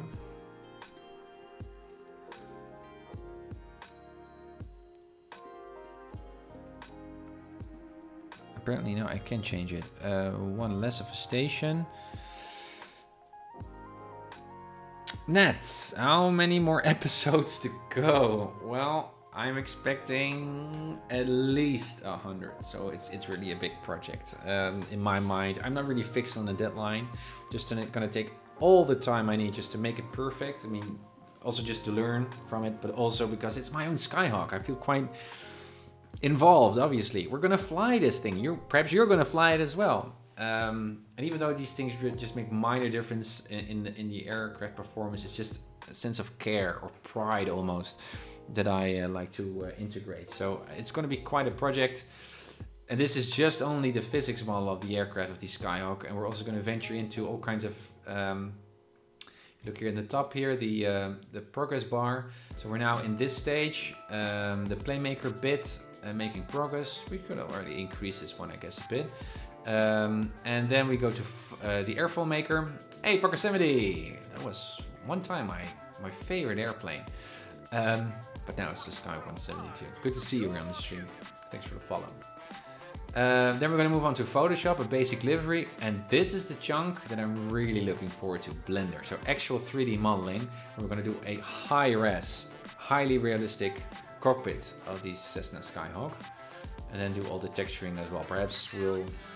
These are all just relative stages, so Blender I think will take the most time, also just to learn how to use Blender. I had no idea, and I'm vlogging these series, so I might inspire you guys as well, just to fiddle around with this stuff and make your own aircraft one day.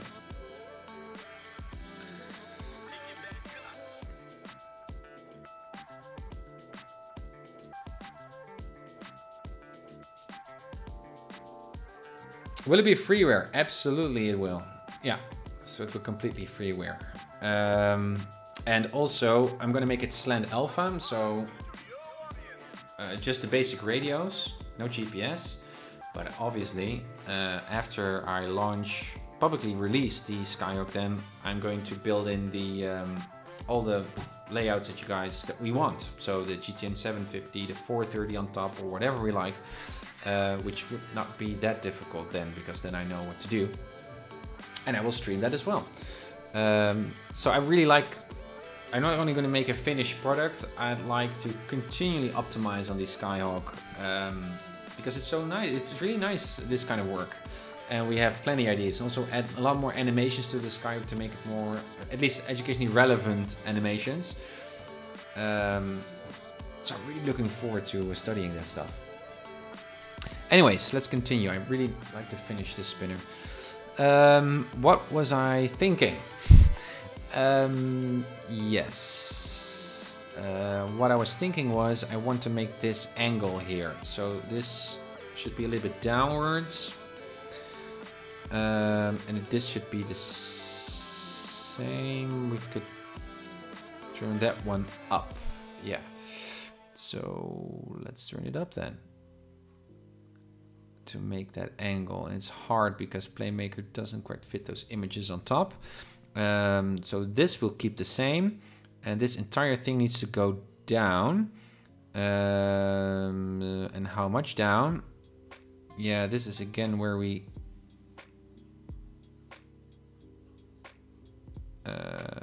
run into some trouble.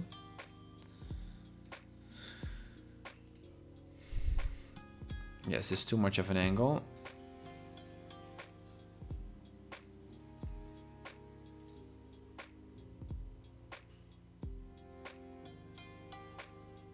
Am I saying this right?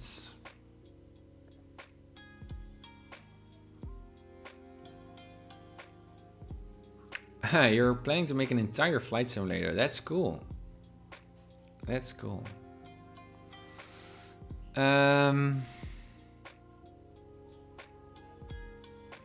This stuff gets a lot harder because I now cannot draw on top of the...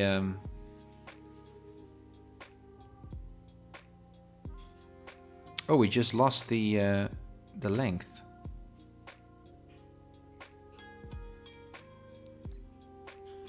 It was 1.29? I think it was.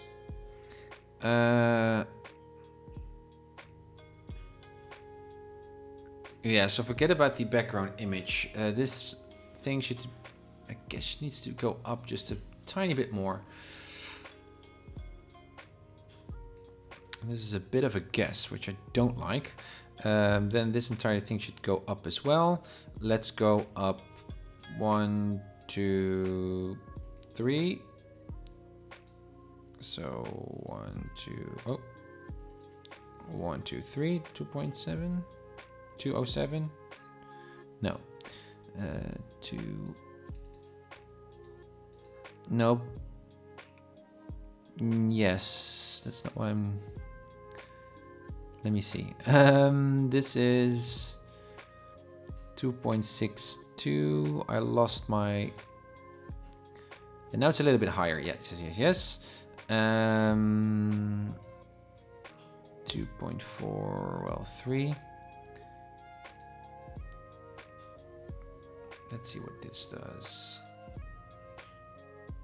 Not there. It should go much higher. Okay.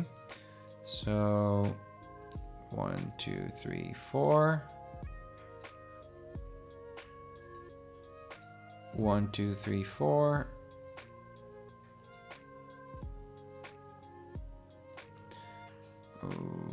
1. Whoa. 1. 1, 2, 3, 4. Ellipse. Does that work? It kind of does.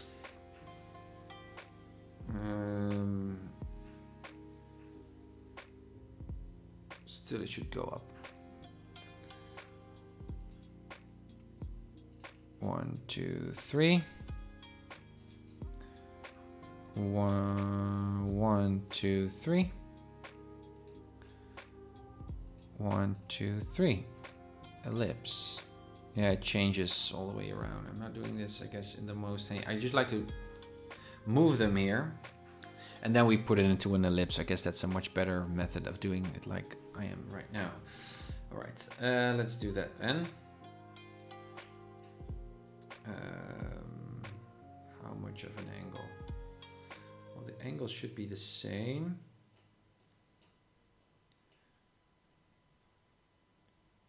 So something like this. Hey, pretzel. Hip hop. Yeah, that's good.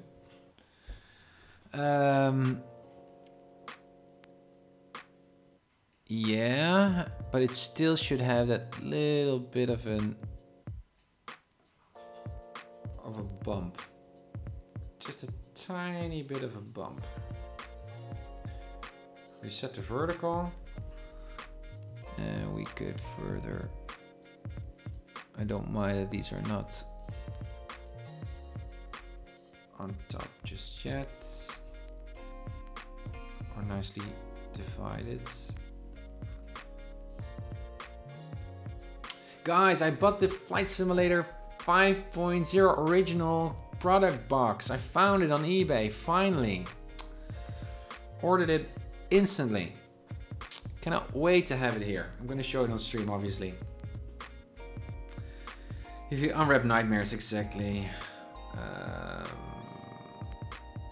So I believe you've got your work scheduled backwards. You first need to model everything in Blender and then texture it. You need to have the geometry before you start making textures. Yeah, so I think so as well. So I've got Photoshop twice in the progress bar. First, I think if I follow the video tutorials of Dan Clow, it's handy to first make a general livery here. So it makes a lot more sense in Blender, but I don't know for sure.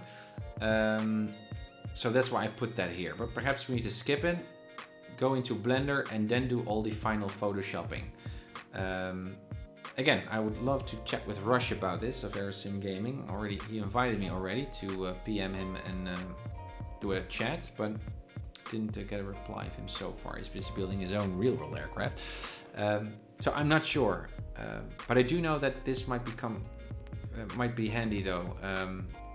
The first Photoshop stage. You don't need a livery to model. Oh, well, I don't know. I do not know. I know what you're saying though. You have the 3D model and you can just put textures on top of it, but I saw Dan do it. Perhaps we need to review that and change the progress bar. Without textures, the plane will just be gray. Yes, that's true, digital, but for the blender part, it doesn't really matter that the airport is gray. You can still see the skeleton. So I know what, I get what Toe is suggesting there. The only thing is I'm just following in that tutorials of Dan, and I saw him use that, and I believe he said something about the advantage of doing so, but I'm not quite sure. Spinner time. So it has a bit of an angle, seems to be working. This seems to be just symmetrical, obviously.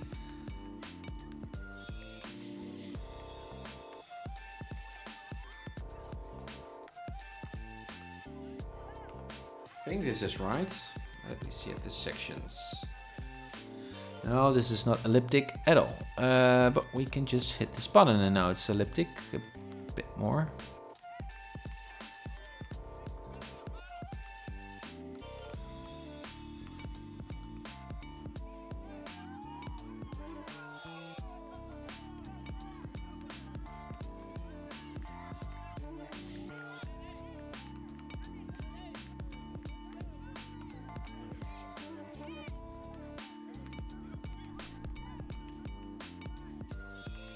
Better. Again. Yes. Yes. I think for a spinner, this is quite okay. Why isn't it showing? Because it didn't provide any arm. I think it's inside the... Yeah, it's there. There's our spinner, tucked away. So let's move it outwards. That's the engine specs. No, engine nacelles, and then we go to section again, and then we need to fiddle around with this. Do we have a picture? No, we don't have any aircraft pictures, so this is going to be a total guess. Thank you, PlaneMaker. That's going to be minus, and it's going to be, if the point was already, let me see, let's give it a 129.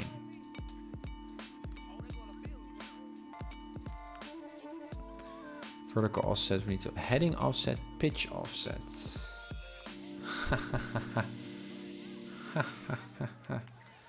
I should have used that one instead of trying to do it this way.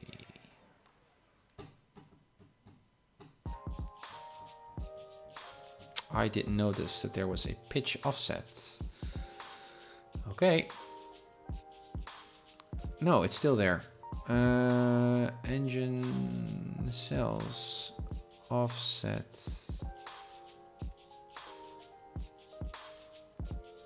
Apparently I'm doing something wrong.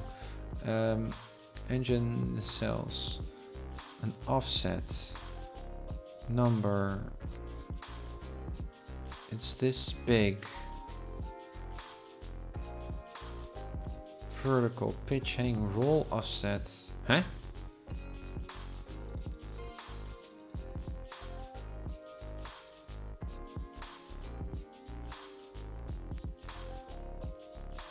Yes.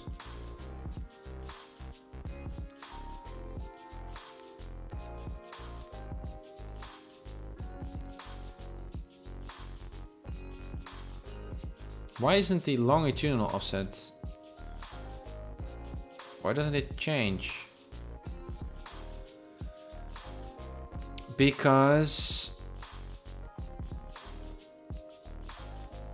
I should work the other way around with the sections.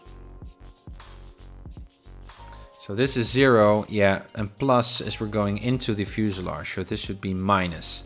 So minus 598. Minus 5, 9. But then the entire thing should be flipped. Would it be nice if we could just... Okay, but we need to do the pitch also, so we can just forget about this work, although it's unfortunate. Copy, paste. This should be minus 1, 2, 9.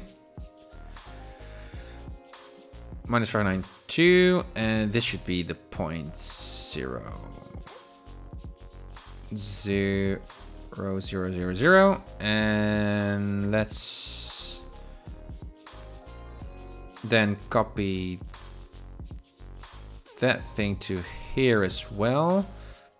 We need to figure out once more the same kind of thing. Let's give it 2.50. Let's do the same here. 2.50 and 2.50 ellipse. Oh gosh. Oh, that's the one. Sorry. 2.50 ellipse. 1, 2, 3. What am I doing? Click. 2.50. Oh, I guess these points need to be tucked in. Ellipse, yeah. Okay-ish. Might be much too small, but this should work. Yeah. So now we got it. We got it twisted. Still got the nice radius. 129. I think that was right. 129. Hey, John. Good to see you. I wish I understood 2% of this. Well, John, it's not that difficult at all. It's mostly a mindset of just starting. Oh, I just did it the other way around. I guess I don't quite get it just yet. It's just about starting, John. And I'm making a lot of mistakes, but making mistakes is necessary for learning. So, and there's a lot of experience, obviously, and knowledge in the community. So it's actually going quite well. Look at that. This is our Cessna. It's better than the Fall 172, John. At least for now. In terms of, for example, the Fall 172 uses symmetrical wings. So you have a, well, it doesn't really matter, but you have a section here where you can make wings, and PlaneMaker automates, it just automatically mirrors one wing to the other, right? Which would make sense. But as you may know, with the Skyhawk, to counter for all the aerodynamics that are going on, I didn't know before, the wings are actually asymmetrical. For example, the angle for the left wing here is a little bit more steeper up, just a few degrees, than the other wing. So that's something that the Fall 172 doesn't account for, which we corrected for. Also the tire sizes, also the tail, very important. It was off from the actual model, and it's not the aim just to make a better Skyhawk in comparison to the Fall 172. But while we were at it, we found that out, and it was actually quite nice. Oh, I just also changed the entire prop here.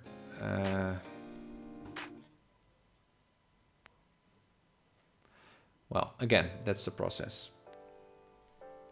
Nice to see you this morning. If I already know 2%, it needs wings and a propeller. Okay, I'm a good fan. This model is CG help. Well, kind of.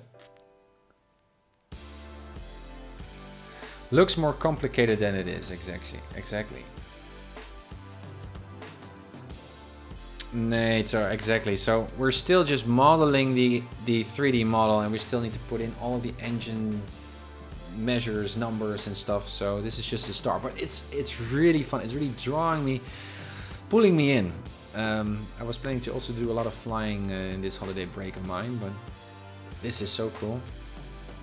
But clearly I'm messing something up here again. So what am I doing wrong? Perhaps this offsets. Why is the propeller changed? That's the first. Yeah, there it is again. Okay, so I don't need to change that thing. It now goes out. Yeah, and that should be the point. Okay. Engine cells. So, yeah. Copy to the other station. Paste. This should be a point.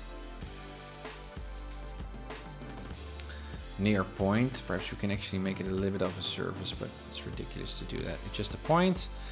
Make it 0, 0, 0, 0. And we're gonna use pitch soon to do that angly thing. And then this was much too... It looks quite stretched to me. 43.43 was the radius. 0.29, perhaps that's off. Let me see. What was the number? Image size. No, 1.29 feet. Oh yeah, obviously, duh. And this one should be 0. So that's the longitudinal arm. 0.9, yeah, this would make sense. Yes, looks much, much better. Yeah. Yes. And it should have a little bit of an edge, which is kind of like a gauge, an edge, a guess. It should have a little bit more of an edge here.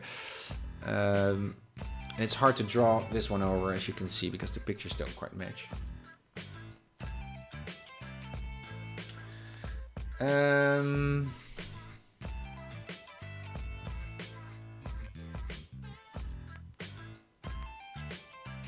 Yeah, this should actually work. Okay, I need to look at this. There's a little bit too much of an edge here in comparison to the bottom.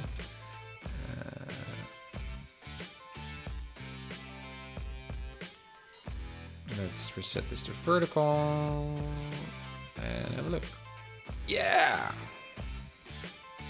We got a spinner, guys. Look at that. Now, this is the time to tweet. I found an error in my programming. Let's see, what's a nice angle to tweet out. Zoom a bit in and shift. Let's wait for the control surfaces. There they are. That's the screen dump. And let's put it into my tweets folder. Okay. Yeah, pleased with that. Looks good. And it also has a tiny bit of an edge there, like I wanted it to be. So that's good. What's next? How much time do we have? Well, an hour or so, which is not much. Have we saved this? I think we have.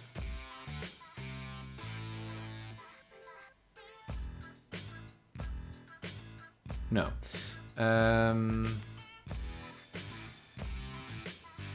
Or do we need it? Well, we're just gonna save it. This was the top. Yeah, and that's again the spinner. Well,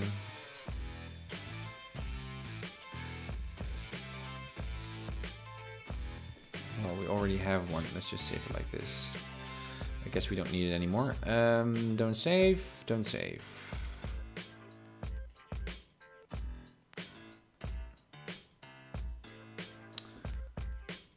Save. Okay, what's next? Well, what's next is spinner air filter. Yes, so now we're going to use miscellaneous bodies. I was looking forward to that. So we just can make any kind of miscellaneous, any kind of object and stick it, append it to the 3D model. Now, we got two options there. One is to just add a fancy object that is not included in the physics rendering, physics calculations of X-Plane, so it's just there to be pretty, which can be done through miscellaneous objects. I think it's the same menu. No, it's not entirely, it's completely different.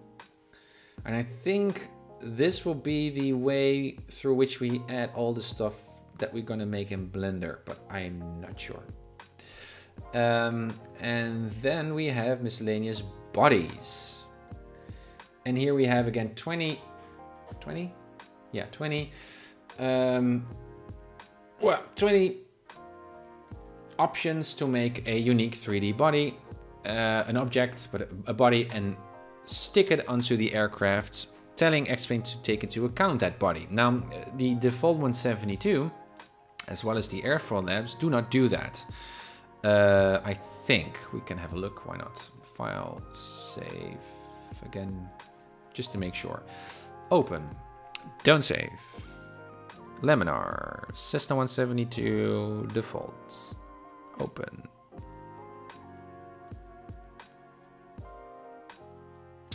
Again, this is the Blender model, so this is not what X-Plane is seeing. Invisible parts, hide all, and only show the model. Yeah, so this is actually what X-Plane is seeing when we are flying the 172.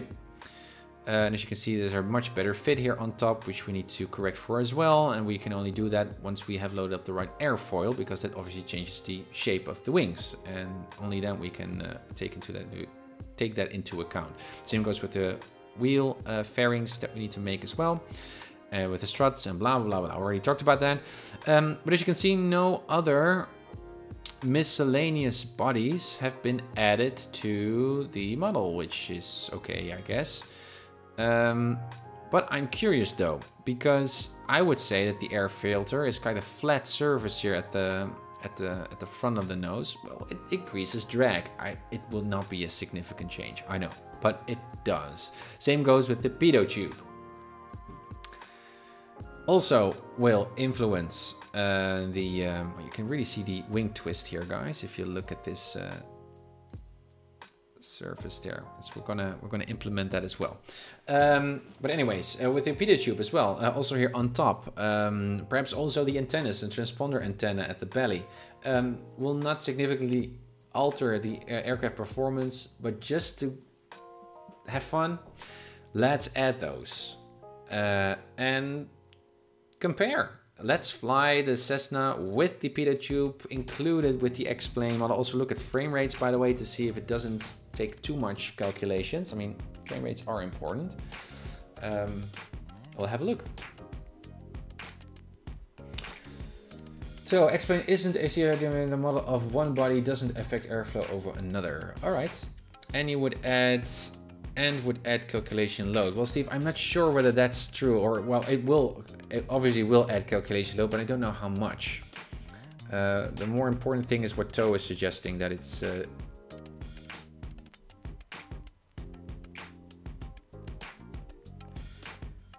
air filter is simply a drag source, so just model it by tweaking the coefficient of drag of the fuselage. Yes. Yeah, so it doesn't really make a difference. That's the general idea. That's why they don't include it. But with the pitot tube, I'm curious though. So in that sense, it actually becomes more difficult actually, because unnecessarily more difficult, because if we add the air filter, we need to specify the drag coefficient for the air filter, but still we also need to put in that drag coefficient for the fuselage. And because the air filter would be on top of the fuselage nose, we have not double, but too much drag, because I think, I don't know how X-Plane will calculate that. So that might also be an argument to not include it in the model and just not stick the air filter as a miscellaneous body onto the fuselage, because it would actually unnecessarily complicate things. With the pitot tube, we could give it a drag, but it's so minor. But I'm just curious. Same, I would also like to just give it add a little bit of a, here's where the beacon light is. There's a little bit of an edge there, just to make it and put it on and see if we notice a difference.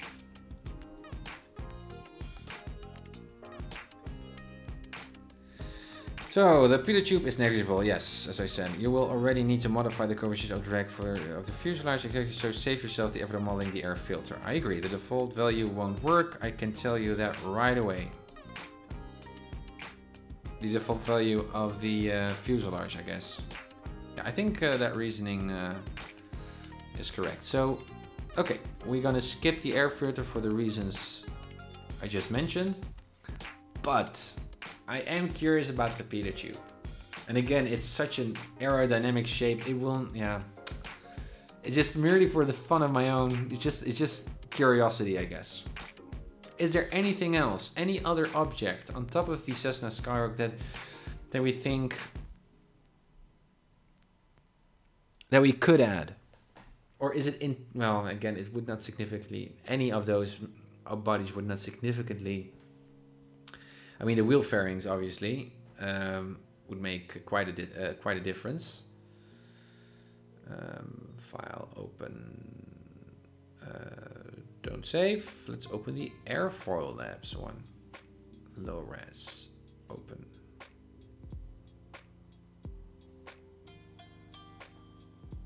What is Airfoil Labs doing? Oh, yeah, the exhaust. I also put on that on my list. Engine exhaust pipe. Yeah, obviously. This is the Airfoil Labs Skyhawk. Again, you see a lot of different shapes. It's a lot tinier, narrow. We already compared the differences between the models. Also in comparison to the picture. It's quite striking, actually. But do they add any weird kind of... No. Also, the flap surface is huge. It's much too big.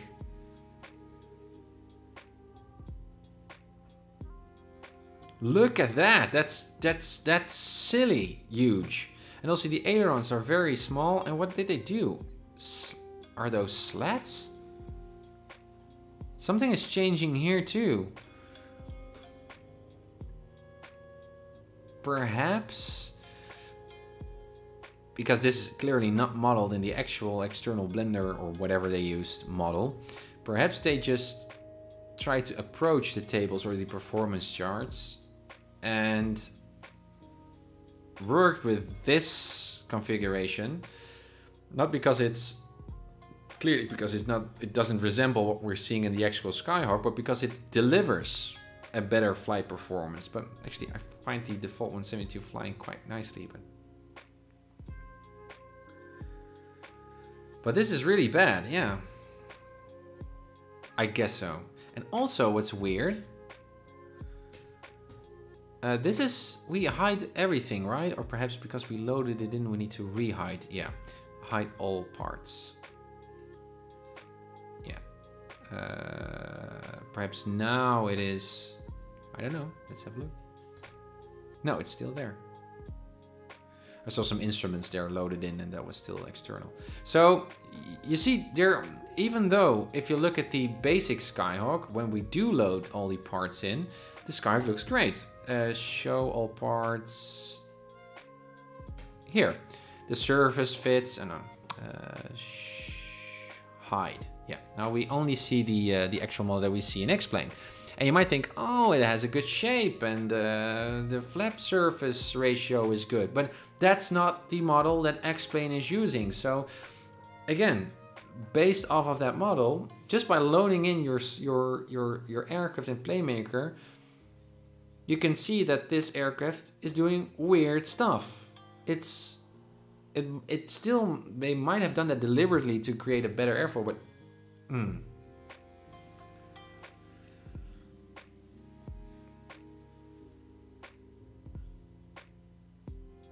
Those are the de-icing boots. Check the flap settings. You just need to change the flap type to plane. Exactly. Doesn't the Skyhawk have Fowler flaps? I don't think so. I'm loading up what I have made for the first time. Nice mini. Fowler flaps. What are Fowler flaps?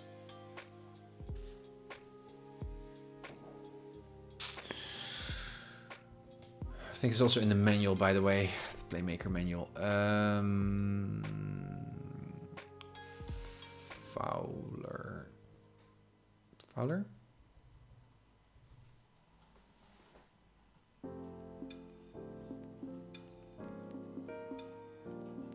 Or is that something entirely different? I don't know. Plane split Fowler flaps. No. We've got plane flaps. Or is it Fowler? That's a good one. Flaps. No, not. Yeah, it does look like Fowler flaps. I guess.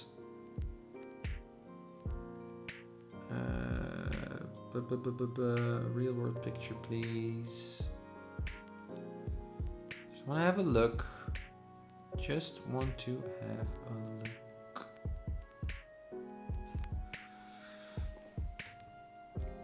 Interesting, guys. I mean, I'm really excited about this academic part of creating the aircraft. It's really kind of like discovery learning, rather than just reading a book about it. Just discovering it yourself. It's so much more fun.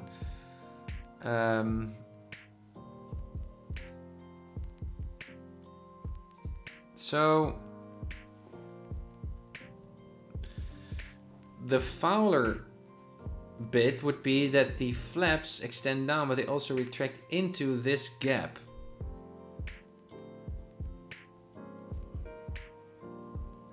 While the... Hello? Yeah. But the Fowler distance here is not as huge as you see here in this picture. Slats. Solid flaps are as per the POH. Dieter says. Fowler has double flaps extending sort of. You picture it. In my POH it says they are slotted flaps. It's single slotted too. You see typing it isn't easy. Check out this picture. Toe. Thank you, sir.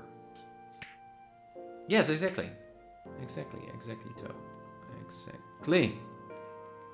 Yeah, so it also pulls in. Oh. When you retract the flaps, it also pulls in the flaps, and this is the roof of that initial thing, and that does resemble much more what we see there.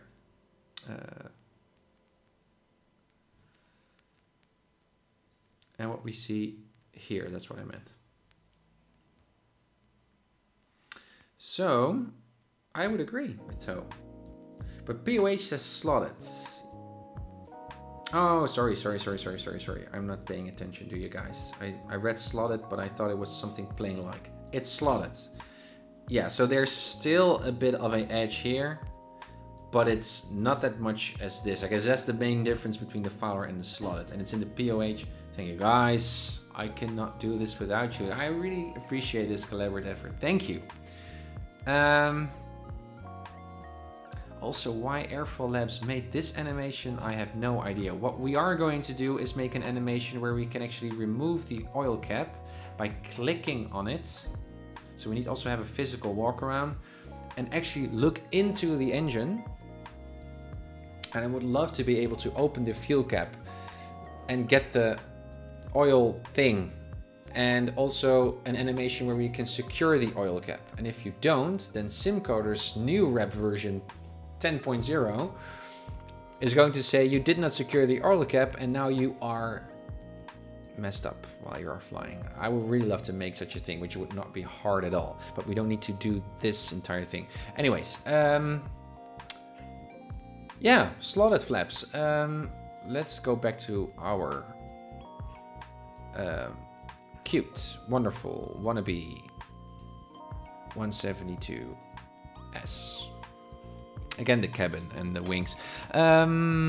Yeah, so let's have a look. These are just simple, and what we need to do is slot it. Wings, missile... No, geometry it is, I think. Geometry, control geometry? Controls? Plane flap. We are using flap 2 as inboard slotted flap. But you also have a slotted Fowler.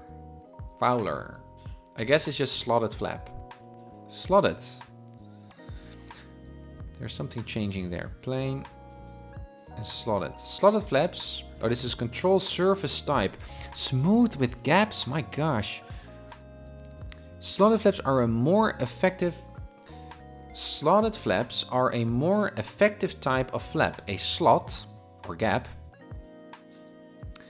between the flap and the wings. A slot or gap between the flap and the wing speeds the air up as it passes over the flap. Yes. Producing more lift. The wing pitches down more though. This is so interesting, guys. My gosh. All right, we made those slotted flaps.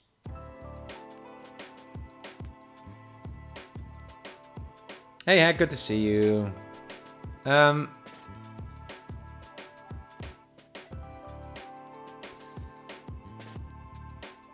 Digital, are you sure? I think we just use slotted flaps, right? Or slotted Fowler flaps.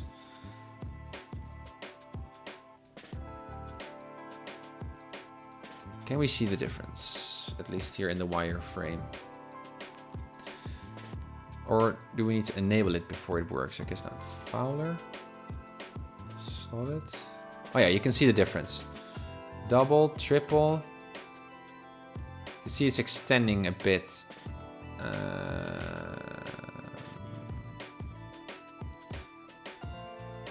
Parasite drag. Oh my gosh, this stuff we all need to put in still.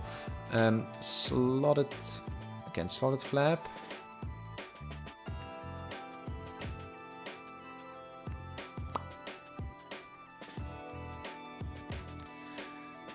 Microsoft, 100% slotted. Yeah, I would say that as well. Slotted flap. If, in my imagination, indeed, this would be an animation that is much more fitting to what actually is happening with the flaps, as the picture of toe showed here. Good one, guys. Good one, but still, that doesn't add that weird front slotted thing here in the wings that the airflow labs is working with, which is just weird. We also added these curves here at the end, which I also find nice, but perhaps it doesn't work. I don't know.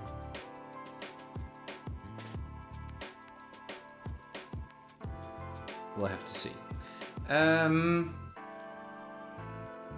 Anyways.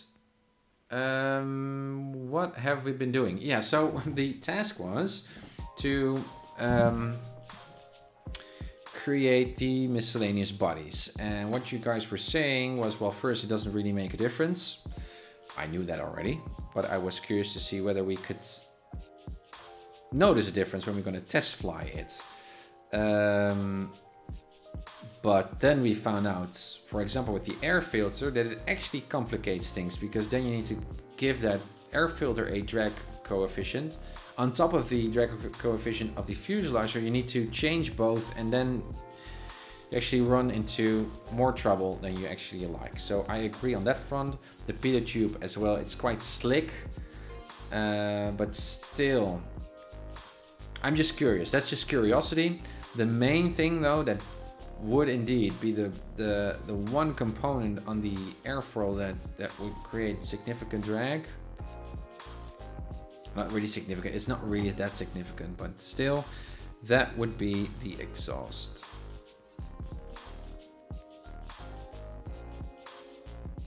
The exhaust pipe.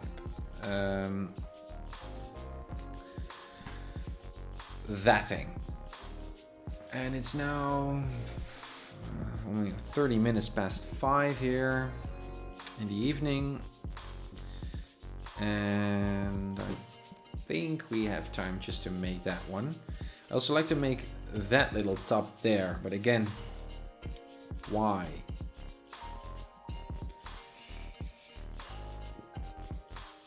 I guess I'm feeling driven here by a more Blender-like motive, like I just want it to be resembling the picture rather than being more PlaneMaker minded. And so the exhaust pipe does make sense. We can add it. And I also skip the tail.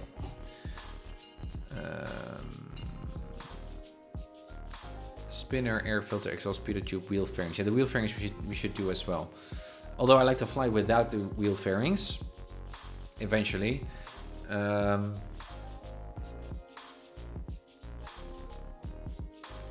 I mean, I like to create a really authentic student pilot rendered Skyhawk. I'm also gonna texture it with scratches and stuff. As if you were visiting your local school and gonna fly a Skyhawk. And I will provide all the source Photoshop things so you can make your own liveries and make it neat again. But in my mind, such a rented Skyhawk would not include the wheel fairings, which is obviously a bit weird, but it seems more rustic that way. But the problem is, well, not really a problem.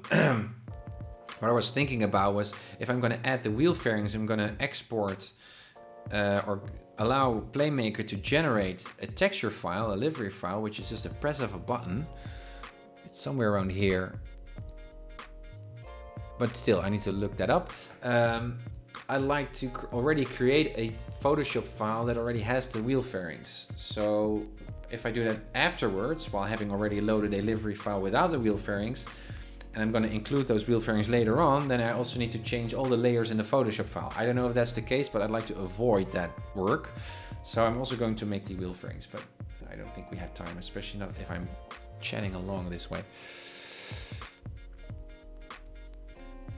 Microsoft found in POH. The M model, but I meant it's there for the SP. Come on. Maybe some variants of this you have different flap types. My Cessna POH says the same. Microsoft. Well, then confirm it is slotted. S is the same as SP. That's correct. We have Snow, we have SP and M models at the flight school, and they both have same flap types. You realize that there are more than just a lip. Roger that, guys. Okay, let's just bring up that link that Microsoft is sharing. Thanks for the annotation here. Wing flap system. Wing flaps. Hello, can we? Oh, it doesn't zoom in the. We need to do that like this, I guess. Oh. The wing flaps are of a single slot type and are extended retractable lip. The switch lever is moved up or down in a slotted panel that provides mechanical stops. Yeah, but is that the slots that the flaps are referring to? I think not, but still.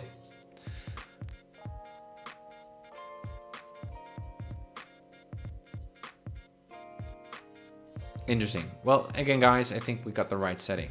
Man, I'm still surprised by the way the Airfall Labs made those weird flaps in such a big surface. It was quite off. Exhaust pipe. And then we call it a day, I guess. It's going to be quite a quick fix, perhaps. Background. Front. Let's zoom. Now we're going to do that with miscellaneous bodies because we like to include it in the physics model. Here it is. Aircraft has an external fuel tank or external body. It has an external body. How many stations do we need? Just 2. We cannot do 2, okay? Number of radii or sides. Copy geo.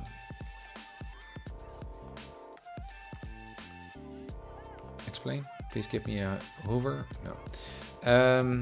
5 body radius.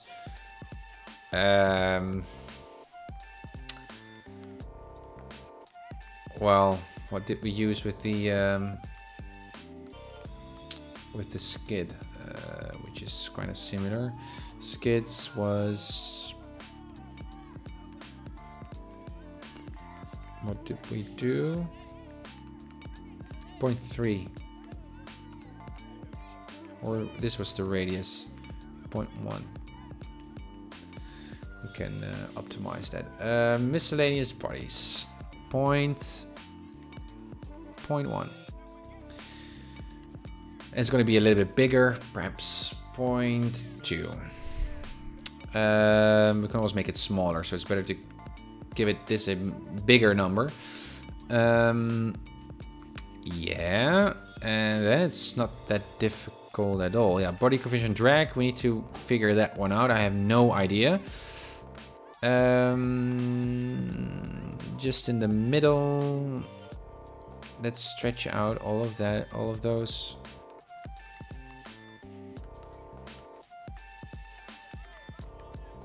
Hello?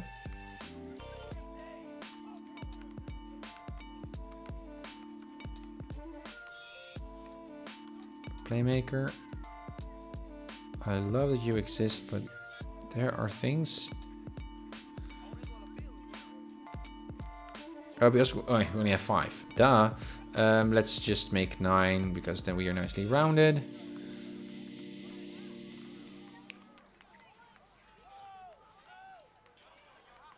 Yeah. And that's the last.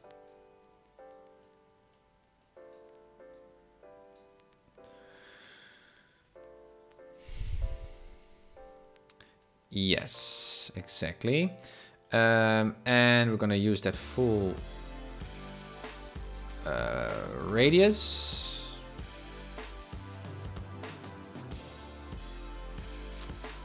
So 0.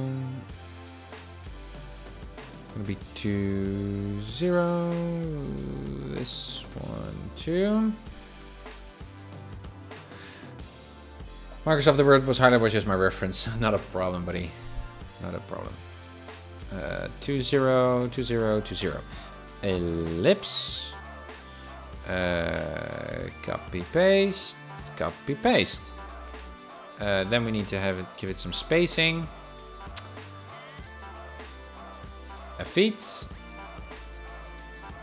I guess. No, that's not how it works. A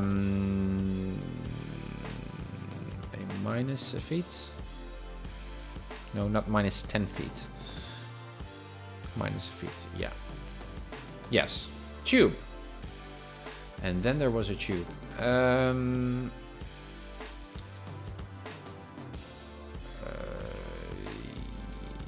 Yeah, this is the offset then. Again, I would love to see a picture now of my plane, because now I have no idea how to set this. Where is it? There is it. Which is so much too big. Miscellaneous body. Radius. Well, make it half. Yeah, that doesn't.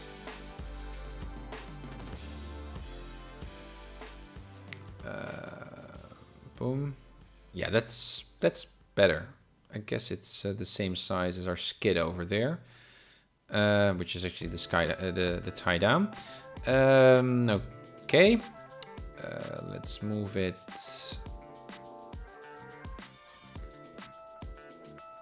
I don't care. We're now at the front view, so let's fix it here first. Front. Zoom out.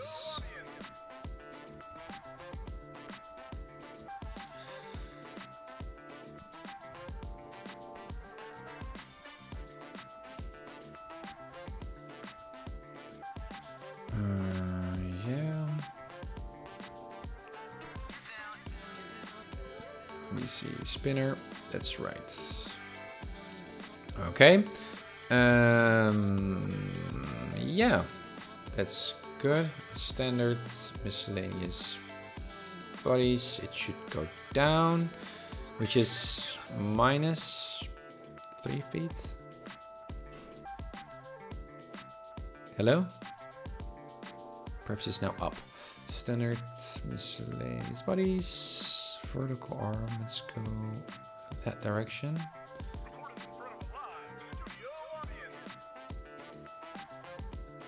No.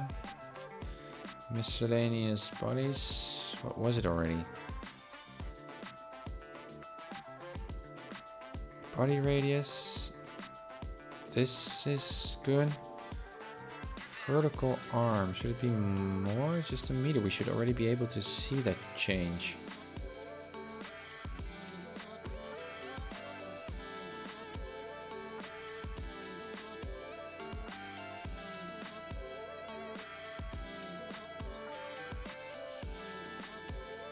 It's up. Okay.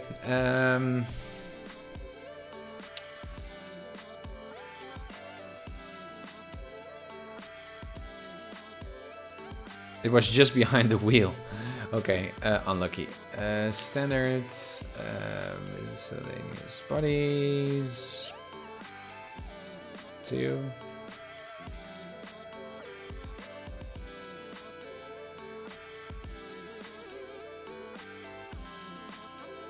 Yes. A little bit zoomed out. Yes, again, it's hard to see where it actually is. It's there. Yeah, because we're... Yeah, that's why. Okay, that's actually quite okay-ish. Standards... Miscellaneous bodies a bit to the right, so a little bit left of a lateral arm. 0.8. 0.8 is exact. Okay. Oh, we also needed to pitch the spinner. We didn't do that. Remember, pitch the spinner. Bodies. Then we made it stretch. But it should now also have a pitch. This becomes interesting.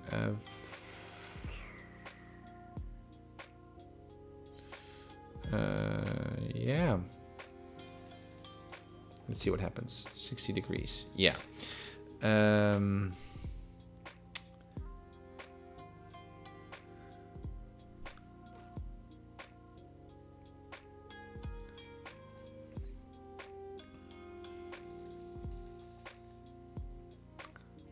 40 negative, that's much too much.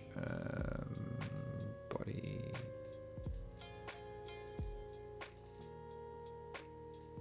$20. Okay, that's how it works.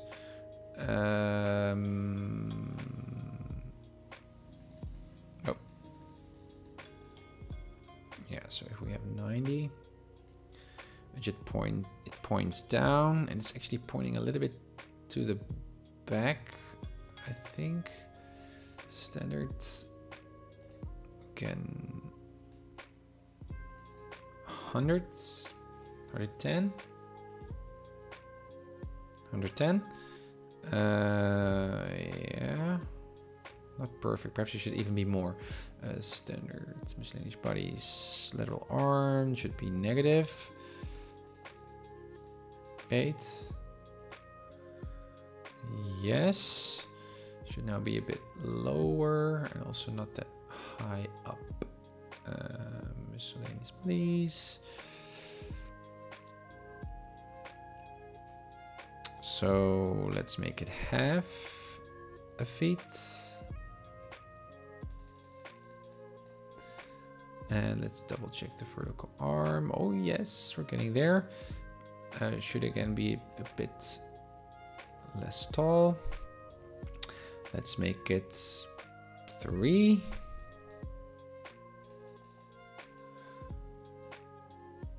That's good. A bit longer so we can also tuck it into the fuselage. So let's make it 4. Well, we're going to fiddle with this anyhow. That looks good. Should also have an angle outwards. And it should have a longitudinal arm as well. That would be then heading 90. Yeah, that looks good. That looks pretty good, and it should go down. So a bit more, half a feet down. No, that's too much. Again, we'll love to see a picture here of my aircraft. 2.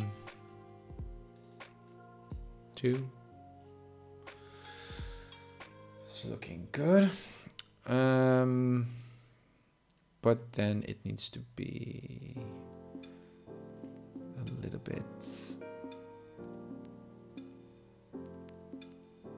we already have a 100-degree.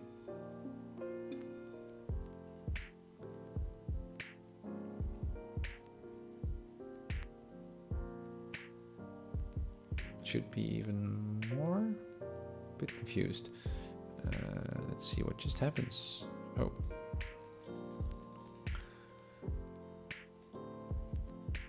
Oh yeah, no.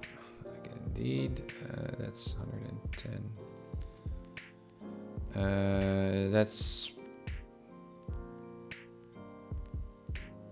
heading. Yeah, that's the other way around. So 70. Yes, and now we do the arm. Lateral longitudinal arm, which is going to be minus.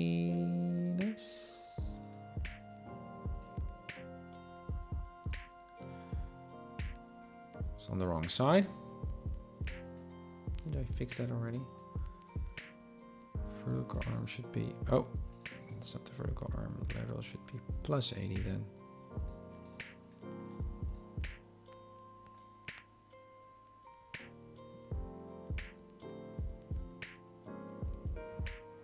I'm barely doing something wrong.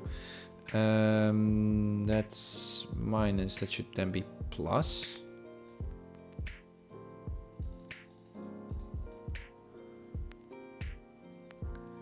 Yes.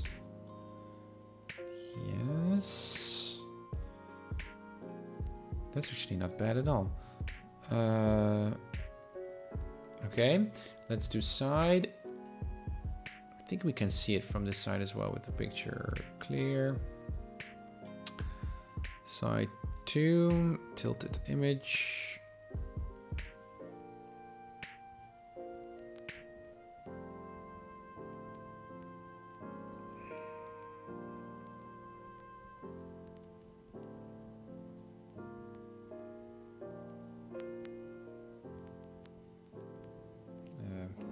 Just look at the end of the fuselage there. Something like this. And the nose just a tiny bit more. Wow, good enough. The exhaust pipe is there. So standard miscellaneous bodies. It's also much more in an angle. Lateral, one entire feet. Yes, even a bit more. A half. Yeah. And now we should increase the angle, which is the heading. And I would say it should be increased. Yeah, and even a bit more. 30-ish, looks good. Hard to really make sure. Let's grab a picture. Arbitrary point is your reference if this object is placed forward with remote will be used. Let me see. Cessna, Skyhawk. Side.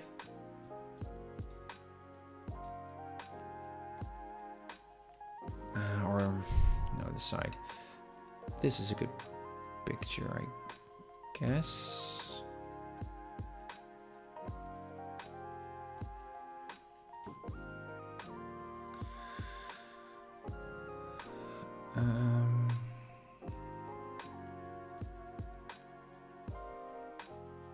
Yeah, it's a bit shorter as well.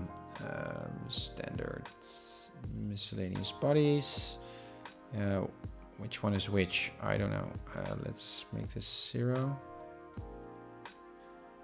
I think it's centered in the middle. Yeah.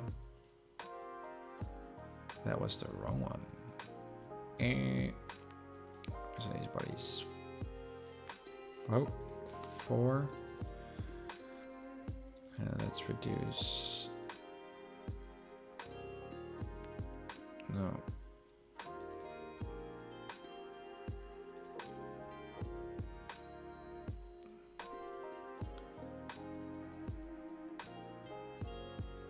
No, no, they're both 4. I forgot. I forgot. Guess it doesn't really matter. 4. Yeah, but it should be smaller, Tim. It should be smaller. Yes.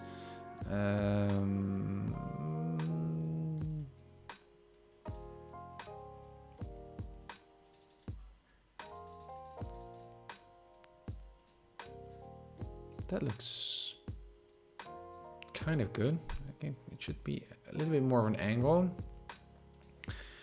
150 degrees, perhaps even more. Standards, yeah, 60. Yes. Yeah.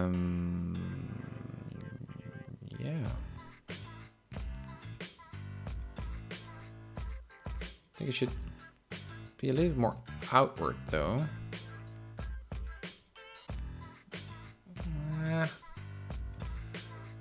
Standards.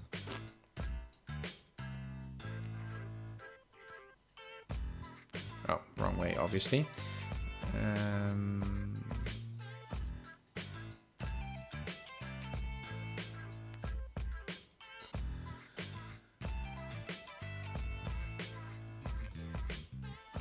That's looking good, but I think there is more of a angle just there.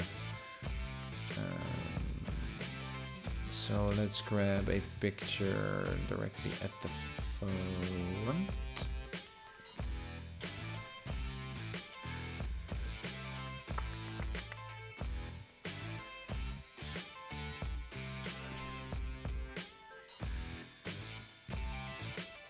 Yes, and it's also much bigger.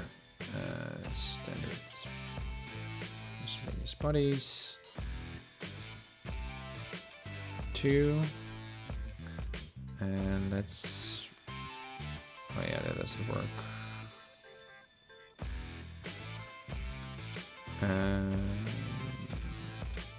2.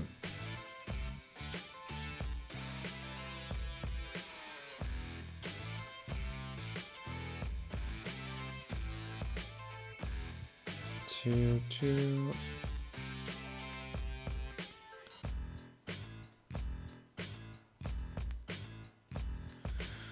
To make ellipse, copy, paste. Where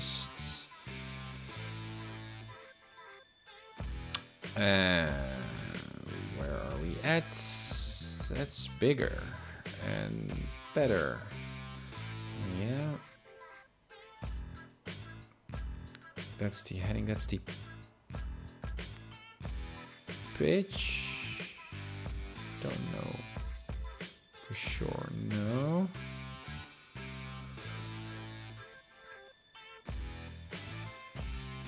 Is that the heading offsets? That's better.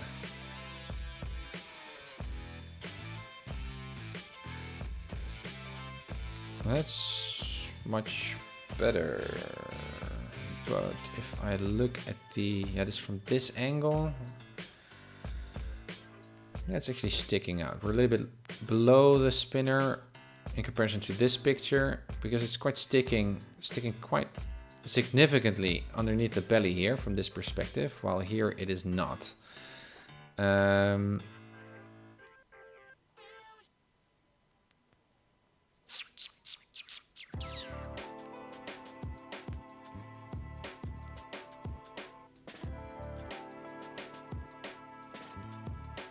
It should be at a slightly greater angle.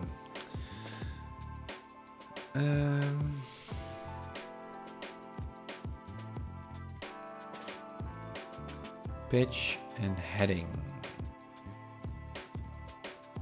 Was it heading then?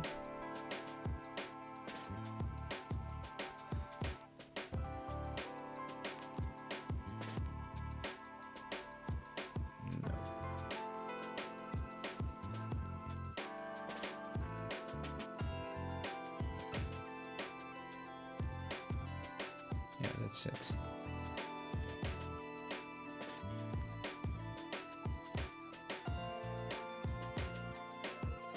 Yes, that's it. Standard bodies. There we are. That's a better angle. And looking at the image, I would say it needs to go a little bit more to outside, to the outside. Standard miscellaneous bodies, lateral arm indeed, 1 feet. That's much better. And we see a little bit of a hole there. Yeah, it should go backwards actually.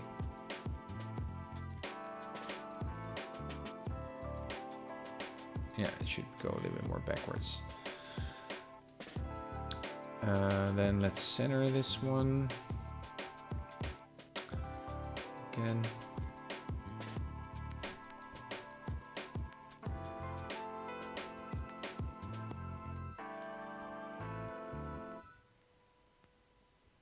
Something like that. Yes, as the image shows, backwards a feet. That's too much.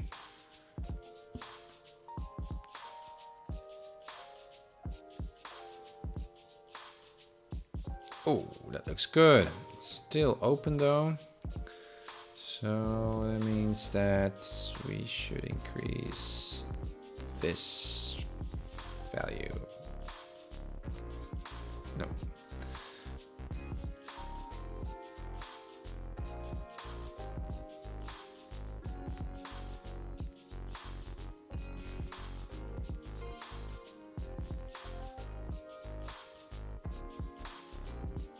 Slightly, a little bit more.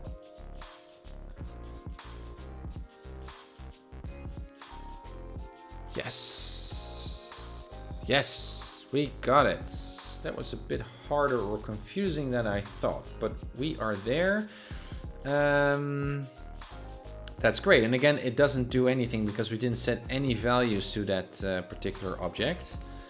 It still needs a drag coefficient and all of that stuff. So that's what we're going to do later with all the airfoils and stuff. Now, as the final thing before I close down the stream in 10 minutes, is the spinner. Because it should be, I think, I don't know if we can see that here. Well, just a tiny bit. It should be a little bit more pitched up. And currently it's just perfect aligned. That's the engine cells. And here's the pitch value that we can add. Again, I'm also not that pleased with this shape.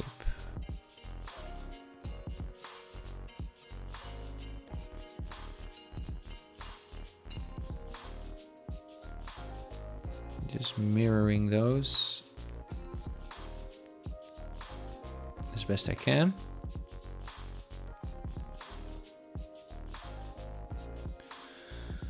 I guess 1.97.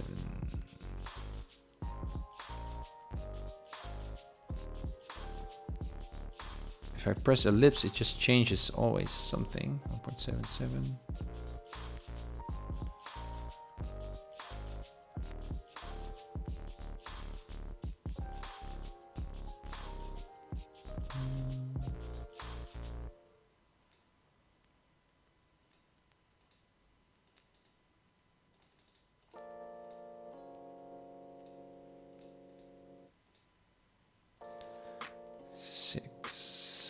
Oh yeah, no, blah, that doesn't work. Because we are not at the axis.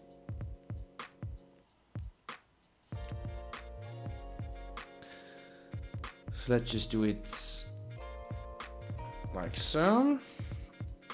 That's good. Good enough at least.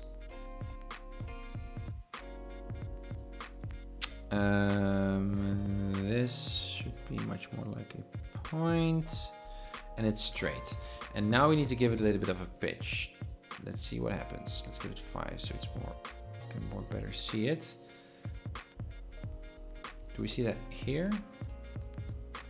And what does pitching mean? I guess the entire thing gets pitched. Yes, it does, which is not bad, but it's too much now. Okay.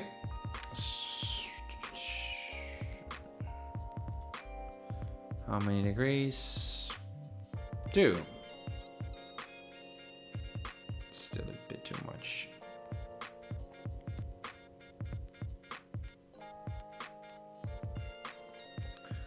Standards, missile, no, engine nacelles. 1 degree then. That looks good.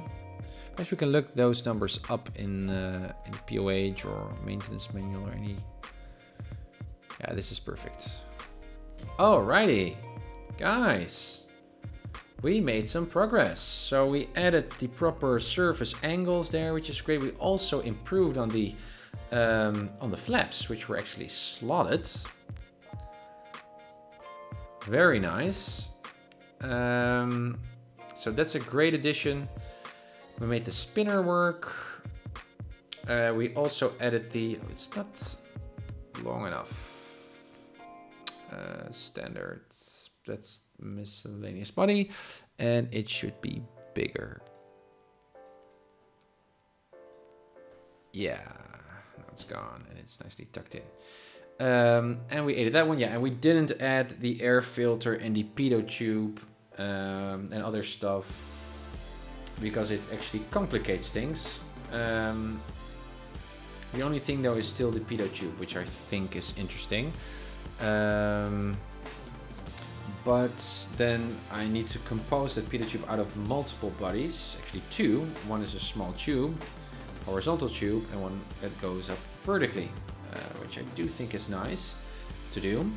And we need to give those 2 tubes a particular drag coefficient. I have no idea, and it's going to be so marginal or negligible actually. But I do like to create it, like with the exhaust pipe. So even though it's going to be small, I am going to add it. But that's for the next stream. I hope tomorrow. Tomorrow is a working day. It's going to be Friday when I'm going to go back streaming. So Friday I'm going to pick up the thread. I'm going to add those bodies as well. And then I would like to get in on the airfoil and do that stuff, which is going to be interesting as well with all of the twitching of the wings. Perhaps we can already fix that by looking at the angle of incidence. We can make that twitch, that twitch happen. Twist happen. Twitch happen.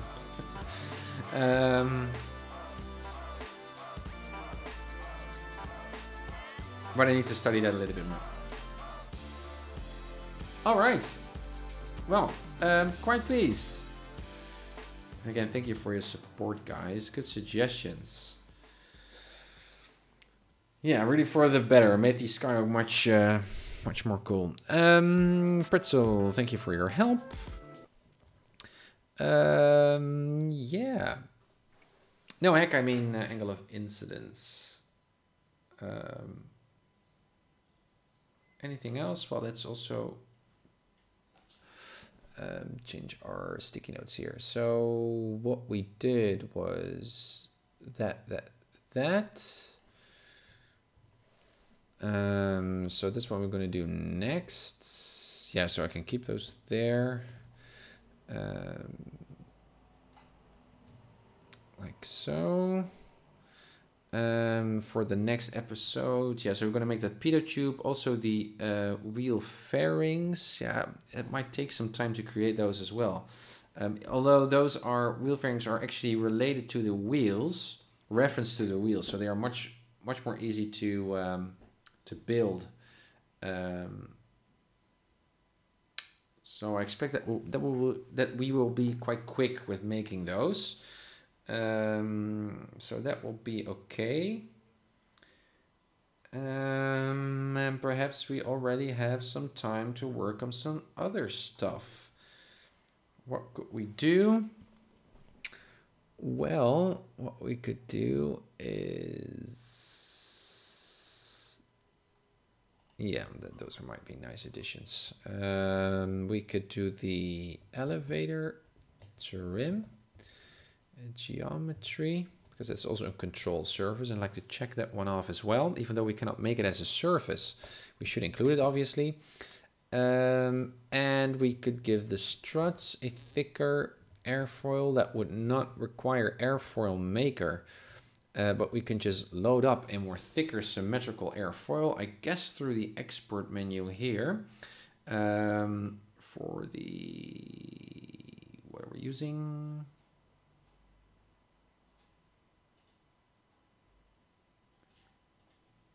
It doesn't highlight. Yeah, we can just load up different airfoils here. And I think that the, for example, here with the symmetrical airfoils, that this number refers to the thickness of that airfoil. We've now loaded 009er, which is too thin. So I guess we need to work with the 12 and 24 as well.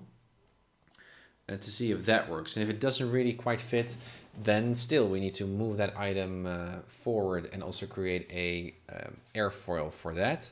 But I would like to dedicate an entire episode to Airfoil Maker. The same goes for the horizontal stabilizer. And also the vertical stabilizer. But the vertical stabilizer does have a bit of an airfoil going, because it's asymmetrical actually, or asymmetrically positioned. So I think we need to use Airfoil Maker for that part. So the horizontal stabilizer not, so let's do that. Horizontal stabilizer, and again thicker. Yes, plus angle of incidence, C manual 30 degrees. Yeah, I don't think we need to look at the airfoil. We have to have a look there. Wing flex is also something that we could do. Wing flex. So I think that's the degree by which the wings actually wiggle. Because of turbulence or because of while we are taxiing, I don't quite know. So we need to look that up as well. Wing flex is also some homework. Wing flex. And the propeller blades and stuff, that's all for later. And geometry, this can be removed as well. Roger.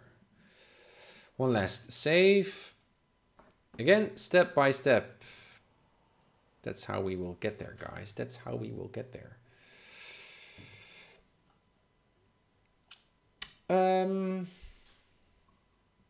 Yeah, great. So that closes off today's episode.